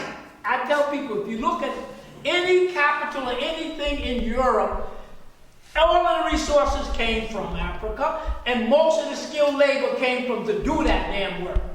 We're not even talking about the hundreds of thousands of Africans that you were obligated here to put in soldiers into the French military. How do you think the French helped World War II? So they can't deal with the history, but it's coming to an end. So Gabon is saying, you ain't getting no more hardwood. Them big, massive trees. In my opinion, I wasn't around, but you know that when we dealt with the desert and how the countries from Senegal all the way to Sudan are planting the trees. Where the hell did all the trees go to? A lot of it went to Europe. But we're replanting. For 10 years, nobody's going to help us. Africa, they say, has 65% of the arable land in the world.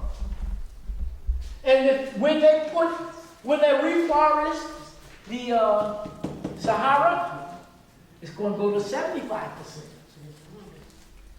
Now, so this is what Gabon is doing. You're not getting any of them big trees. We're going to keep it here. We're going to produce plywood, sawmill, processing, manufacturing. They're going to industrialize. Why are we going to sell you this tree for almost nothing, then it's going to come back and we're going to owe you French how many thousands of dollars of furniture and stuff, and then you fluctuate the money and we broke. That's over with. Yeah. Sawmills, okay. Ghana, mining companies, 20% of all of the gold that's mined has to go into the national treasury. They ban export of maize, rice, soybean, coffee, tea, coke, cotton, tobacco, fish, copper, oil. That's what's feeding Europe. And on the end, they said Niger, Ghana is not going to purchase oil with the dollar. They're going to purchase it with gold. Because when you purchase with the dollar, they, like the French do, they manipulate the money and you never get out of debt. So they're on the road. They're saying, we now have reached the stage. Guinea. Ban agricultural exports to Europe, rice, onion, tomato, chili, okra. tomatoes, taro, cassava, maize, rice. Africa don't have any food. 65% of the world, without Africa, when the Romans had conquered the northern strip of Africa, that was the breadbasket that fed them. That's why you had so many different kinds of people. Everybody came to the continent. Ivory Coast banned export of raw cocoa, coffee. They're going to process it to finish off products. They say, cocoa? You're making this kind of money globally? I think it was in Guinea-Bissau, Ivory Coast and the 2 or 3 other countries, they got 80% of the cocoa. I would cut it all off. You're going to buy chocolate from Africa. Amen. You ain't getting no coffee, you ain't going to get money. That's what happens when the Africans begin to reach a stage. Mozambique banned unprocessed wood products, hard and soft, value-added, finished property. Portugal, France, and Italy. You're going to buy it from Mozambique. Finished product at top price. That's how you do it. You want to know how to get all of the things they stole from us, from the museum? Cut them off. You ain't getting nothing until you return it. They're not going to return it because they don't have anything to put in its place. But when you cut off that food and the minerals, and then we're going to end at the end with Niger, Mozambique, Namibia. They're banning the mining. They're banning mineral materials, diamonds. Can't read my own. It's too light. Copper, gold. No, that's why I gotta have it tight, because I write and then the photocopy machine doesn't bring it. Then you look up here like you. Okay, Namibia, mining materials, they're banning diamonds, gold. Because remember, diamonds is mainly industrial. What happened? No, don't worry about that. I'll make it up as I go. Lead, magnesium, zinc, silver, cobalt, lithium, rare earth metals. All of these industrial processes you see up here, none of it can be done unless they get the raw material. They don't want to come and develop. When you put your factories here, who the hell needs Europe? Who the hell needs China? You need Africa. Niger is the next one, but I'm going to leave that for last. That's the icing on the cake. I love it. Uganda, banned unprocessed products, coffee, tea, cocoa, tobacco, fish, copper, oil. I think, Uganda, they found didn't they find an a gold deposit? Yeah. Hundreds of billions of dollars? It's in the trillions. Huh? It's in the trillions, man. Oh, It's crazy. South Africa, they're banning chromium export for finished production of steel. Zimbabwe. So all Namibia and South Africa have to do with Democratic Republic of Congo. Don't let out any cobalt. Don't let out anything, and see how long the industrial process in Europe and the United States gonna last. That's the power you have now. And Zimbabwe is banning chromium export for finished products because they're going to make steel factories. So the chromium that Zimbabwe, South Africa, and Namibia is sending to China and sending to Europe, you hold it here, you get your factories, and everybody's going to buy from Africa. Africa has everything. Now, we're going to end with Niger, because we can't have this brother leave us. He said, you got to get out of here.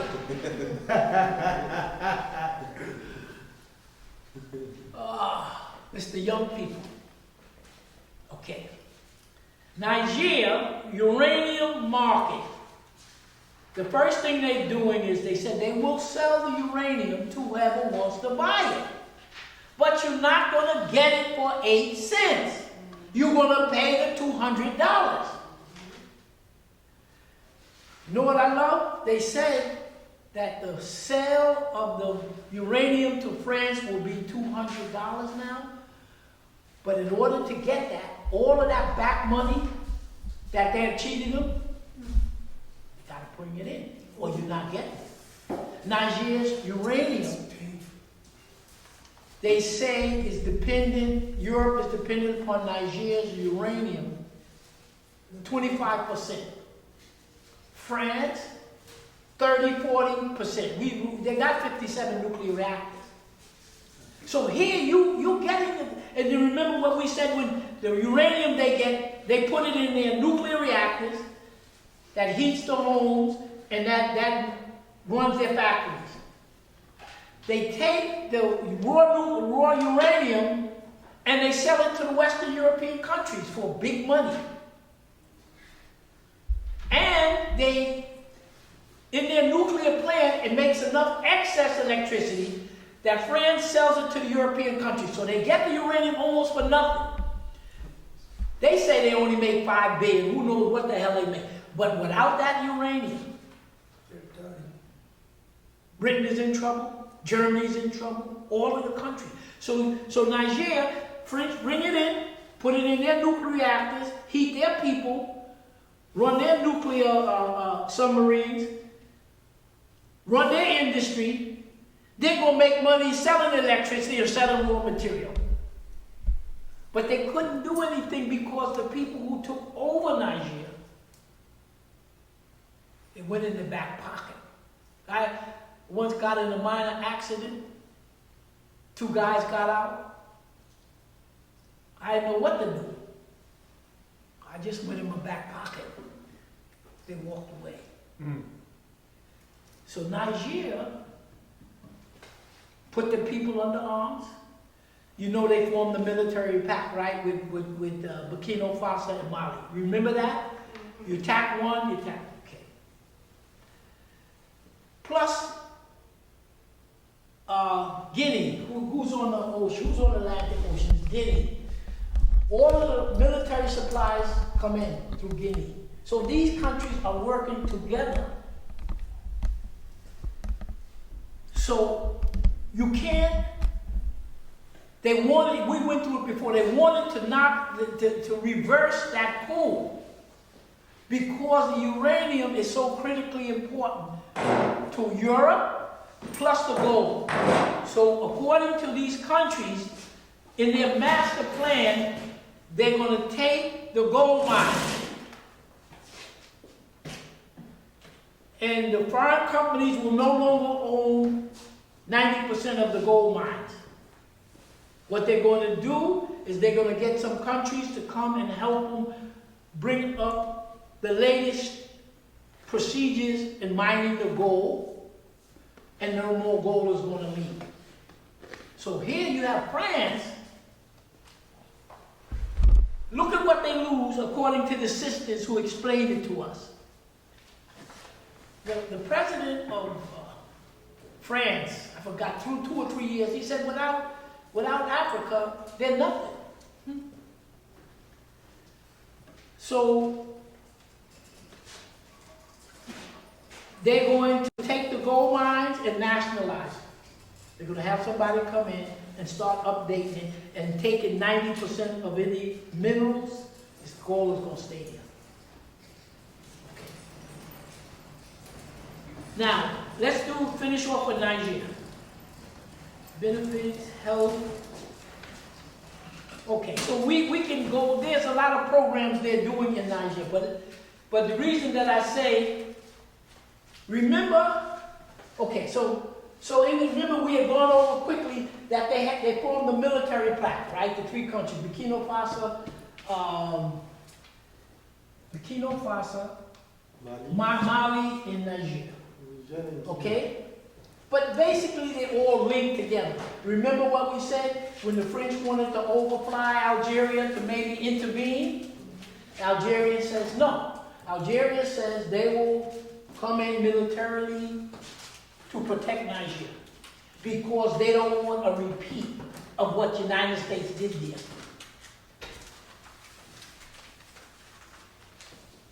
Let's end it here. remember we were talking about the Trans-Saharan pipeline? Remember where Nigeria, we went through it the other time. Nigeria,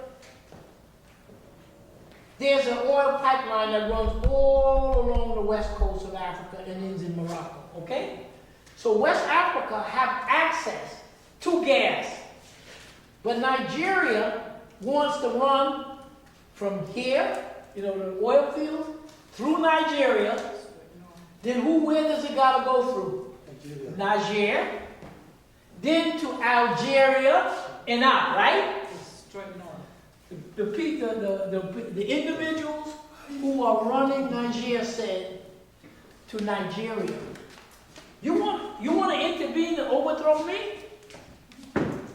There's an oil that Niger has, abundance, they say. They call it, you can correct me if I get this thing right. They call it liquefied LG, liquid,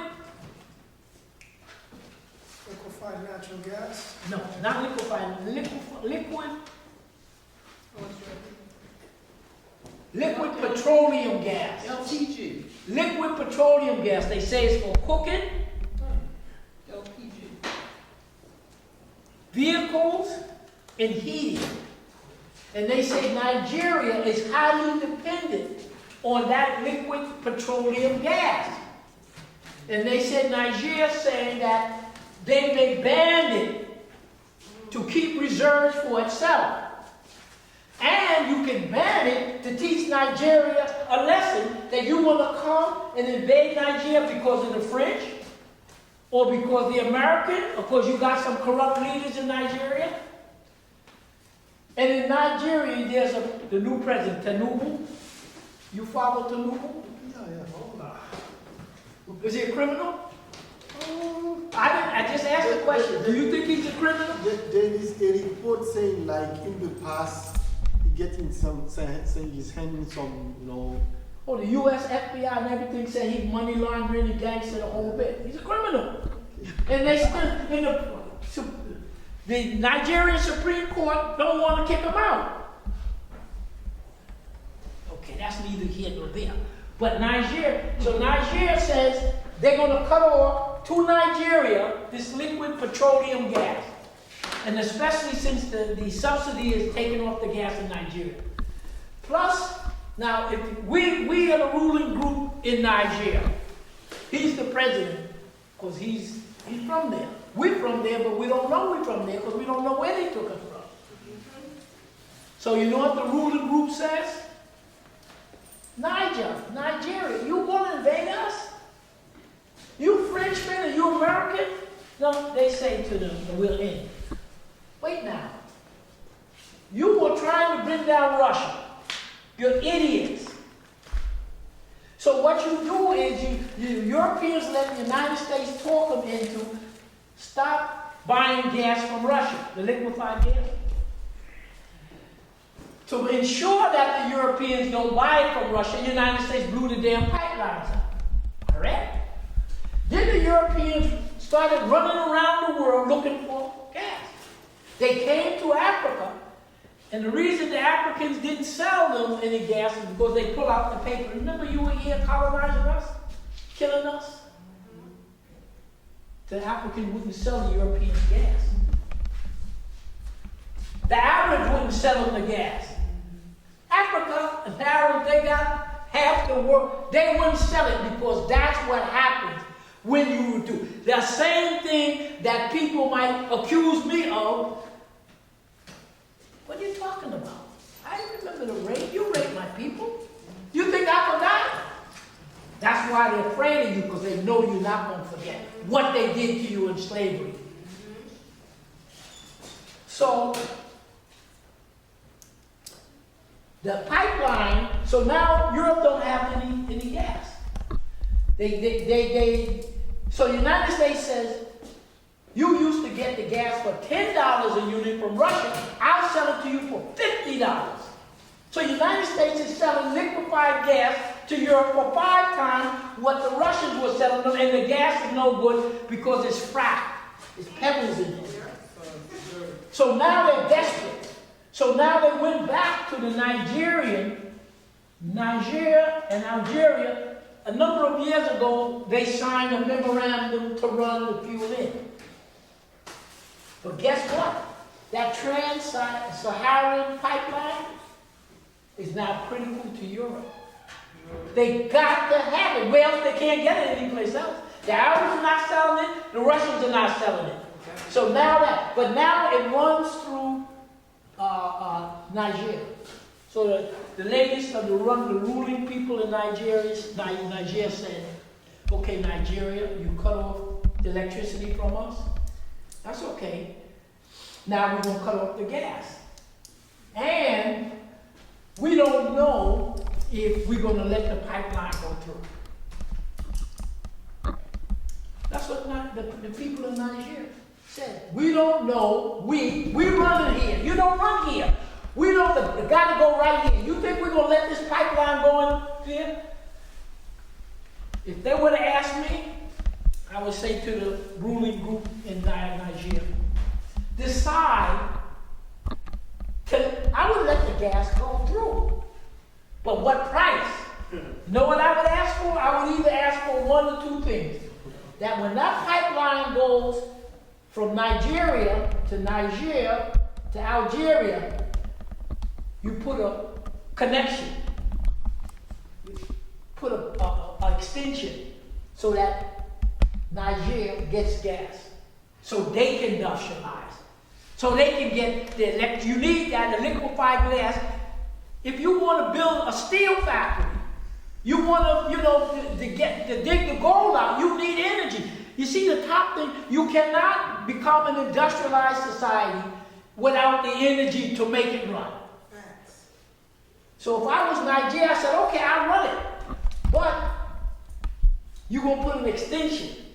So the Europeans, you're going to make some paper money, and Europeans are going to be able to run their continent. But I would demand that a certain percentage come in. So Nigeria will be able to have the gas it needs for electricity. It needs to industrialize the country. Now, I don't know what the United States is going to do, because you know those Arabs who's giving the trouble to the countries? The United States put them there. As soon as they knock off Gaddafi, they put these jihadist groups here to cause trouble to destabilize this country. The same way when they were fighting the Russians, the United States was fighting the Russians, they got these jihadists to fight against the Russians when they were in Afghanistan. Then after they bombed Libya, took the weapons, and they moved these jihadists to give the Sahel countries problem. They used the jihadists to give Syria problem. Even the people in Nigeria, they will say, everybody knows where these people get jeeps. Desert people, machine guns. They got everything because the United States is supplying it. The United States supplied a satellite. So the other thing I would say, and he said to Nigeria, the rest of them, if you put these jihadists in, you give them the jeeps, the machine guns and everything, and the satellites. If you don't remove them, you're not getting the pipeline. Then they say to me, what you going to do about it? Blow the damn thing up. You put the problem there. How are you going to guarantee that your jihad group won't blow the damn pipeline? The only way you're going to do it, the United States is going to have to tell them to stop. But if I was Nigeria, I would say, yeah, I'll let it go, but they have to sit down and decide, what do you want? Do you want money? Do you want the gas? I would say, I would put two conditions. Given that Nigeria is not going to be invaded, because Nigeria, people don't want it. The president is crazy. The people don't want it. And now they're in a military alliance with these two countries. Algeria said they will help. The Russians are there. So the chances are there's going to be no military overthrow. So the Nigerian government has the pipeline. So when you go back and you talk, you got to tell them, what do you want? Tell our people in Nigeria, you want gas. We want to industrialize. Now, I'm not saying it's good or bad. Now, Russia is building a nuclear plant here for Egypt. South Africa has a nuclear plant. And now Mali, Burkina Faso, is working with Russia to build a nuclear plant for energy. You got to have the energy. So I'm saying here, let it go through. Get your paper money, whatever it is. Look, if Nigeria, let's just sum it up. What the African countries are doing is they're beginning to withhold their natural resources in for their own development. That's what you're witnessing. That's good. Okay, and when the other brother was talking about the leaders, you get rid of these guys. So they're in excellent position because these Europeans need it. And we beg, I sent them a link and I'll give you the link the other time. Soon as Nigeria make the coup and they cut off the uranium, the lady, Vandalay, whatever her name is, the head of the European Union. It's on YouTube. Tell them what the president of the European Union told the people, the leaders in Nigeria and Africa. What did they say after Nigeria cut the uranium? Now they want to be friends. They want to have jobs. The European asked the Africans. They looking at it like she crazy. The European asked the Africans, So will you please be partner? We want to be your partner. Yeah. Can you We imagine? want to help now. A small country with what's the population? 20 million or whatever it is. 24 million. Yeah, 4 million. a country here that's poor, the way white people say you poor. You ain't poor in none of the other things. You ain't poor. The resources. But here, that's right. That uranium, The natural resources. that pipeline, and now all the countries are saying it's time now. Stop shipping the damn stuff out. And you don't have to worry about the United States coming back to make no coup or no Frenchmen. The hell with all of them. Yeah. What Vanuatu did, and I end here. I came there one year, celebrated the first year. It's a country in the South Pacific over here. Vanuatu. They were independent. But the British and French still colonized them like they did to West Africa and they did everybody else. Father Lenny went, got the troops from Papua New Guinea, did what they had to do, and then they got their real independence. Kicked them all out, gunpoint.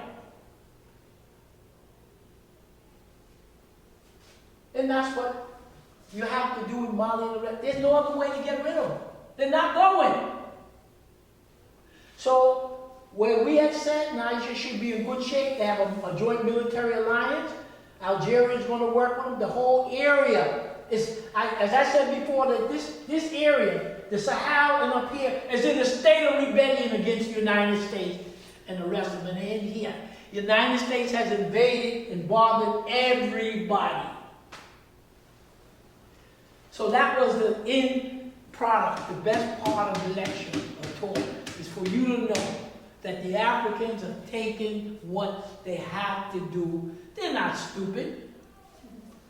When the Chinese came to here, the Chinese need what you got. The brothers and sisters said the Chinese didn't bring it. We knew what we had to do to develop the continent, but we had the problem with the European. Now you come in, and now there's an opportunity for us to work with you to get what we want. We give you what you want. Okay, we finished. What do you have to say, my brother? Tell us about your country quickly and what you think. Because we don't want to be too optimistic. We just want to be realistic. Okay, so the real pronunciation of Niger is Niger. The real name is Niger. But in English it's Niger. Okay, it was colonized by the French. That's true. And in the 1960, Most of the British colony was giving away the independence without even a fight for free. But the French, their culture, you want to independence, you have to get it. We didn't fight. So they came with a fake independence where they still interfere in our way of life. So what they do, our natural resources, they will have top priority of natural resources. Yeah. And they're going to print a currency we're going to use in the 14 countries. In exchange, 50% of our reserve has to go to the bank. You want your picture on? Yeah. And it's been going on like this for almost 63 years. Mm-hmm. I mean, 100 Yeah, years. yeah, I understand. 100 years. So the 14 countries lost more than $500 billion with the French. So France is sometimes on life support by the 14 countries. You know, we help them get where they are today, you know. And there was one French president who would say in the wallet of any Frenchman, there's money who came from the exploitation of Africa. You know, so last July, on July 26th, there was a coup over there, of course, where we take out the pro-French president, Bazoum. So we have a new leaders, and they get helped by the youngsters, and the youngsters to organize the resistance, the revolt against the French. So we kicked them out last month, after almost 100 years. The ambassador, he left. So now they have their troops still in Niger, but they promised by January, all their troops are going to be out of the country. So we have our own issues, and we have to fix it. The French is not the only problem of Niger. We ourselves, we the people of Niger, we have our own issues, corruption, selfish, this thing, that thing, we have to fix it. And there is also a lot of people who are not educated. We have almost 80% of the population who can read and write. So, of course, those who have it, then they take advantage on the ignorant because they don't understand the right, so they abuse. So we have to fix all these things. And like what he's saying, they break our culture. Our television is the language, our cartoon is the language. So we are like losing our own culture. So to get our way, we have to cover our own culture, to continue in our own languages, our own culture, our own everything. We have to fix the corruption because it's very, very, very extremely corrupt and extremely selfish. Too much. Too much. We have to fix that thing. And I just hope we have great leadership who can lead. That's what will count. Leaders who can lead, not corrupt on power, who are going to come and fill their pocket and leave the people serving. That's the thing.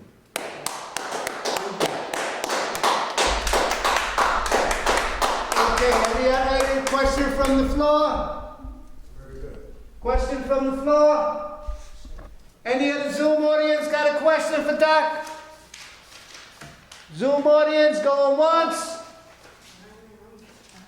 Zoom audience going twice?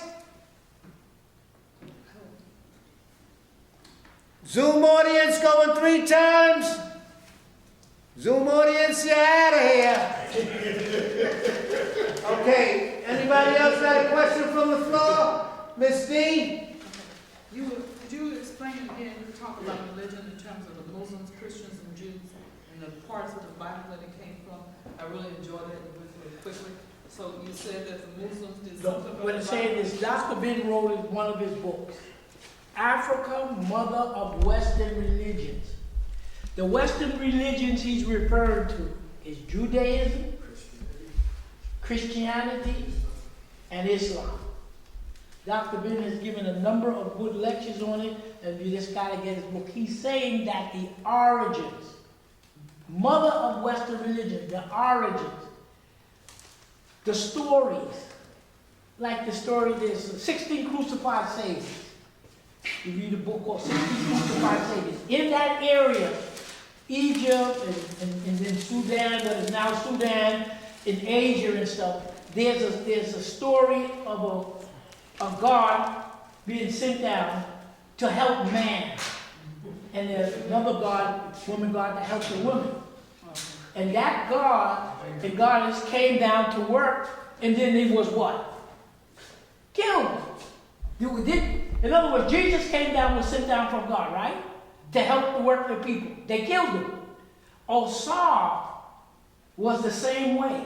There's this, one of the oldest stories is Osar came to work with the people in Africa. He got into a dispute. And he sat down in a banquet.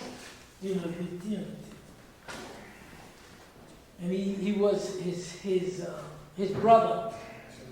They were fighting the Osirian drama. They captured him, put him into a wooden tree. So the point is, the Indians, the ancient Indians, the Persians, the Africans, everybody in that area has a story where there was a God who had come down. West Africa, the same thing. The God who had come down to work with mankind. And that God was either in prison or was killed. It's called 15 Crucified Saviors.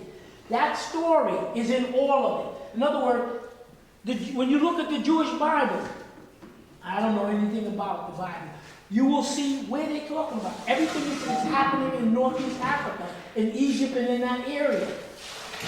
The golden calf. You know the golden calf is the thing? That's Hathor. That's your goddess who comes as the goddess who comes as a cow because of nourishment. So the point I'm making is everything you read in the Bible, you're Christian. You're reading that story about Moses going in and they were worshiping idols. Well, what they were worshiping was those polytheistic. In West Africa, they have multiple gods. Most religions have multiple gods, okay? The origin of those gods, goddesses, the stories that's in your Bible, the Bible you pick up, is the Old Testament. That's dealing with all of that in Egypt and Sudan and that whole area. It has nothing to do with white people. That's African people along the Nile and up in what you call Asia. Then Jesus comes. Still, everything in the Christian is dealing with that same area. That whole northeast corner.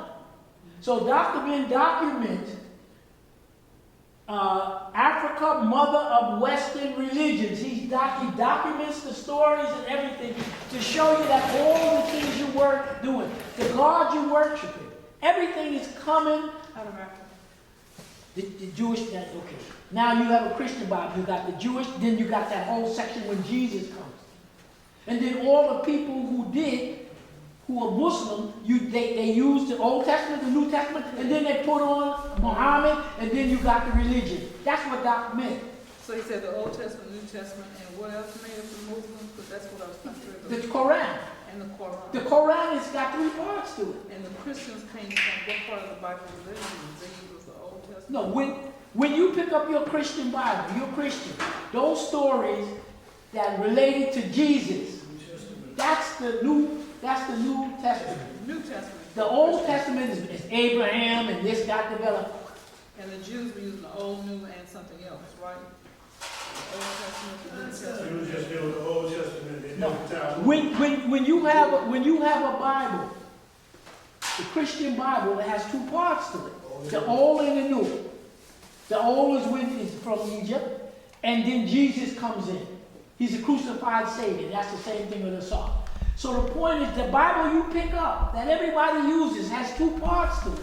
The Old and the New. They all come out of Africa.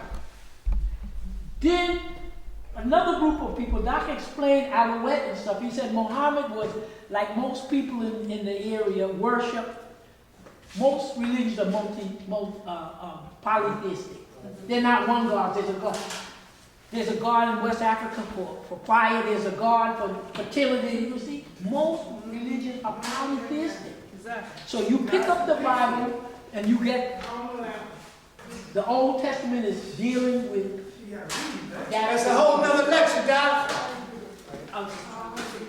Which part made the Old Testament? Quran. That's a whole nother lecture. And the Jews was the Old. just the old. Okay. And then when they added to Jesus, you call Christians, then the people who are Muslim. Muslim is older than Quran. It's all, yeah. That's a lot of information. And what's the CFA? Okay, you ready, Doc? All right. You want to know about? Okay, ladies and gentlemen, We can tell you about the dollar, the safer, give Doc, West Africa. give Dr. Lewis a great big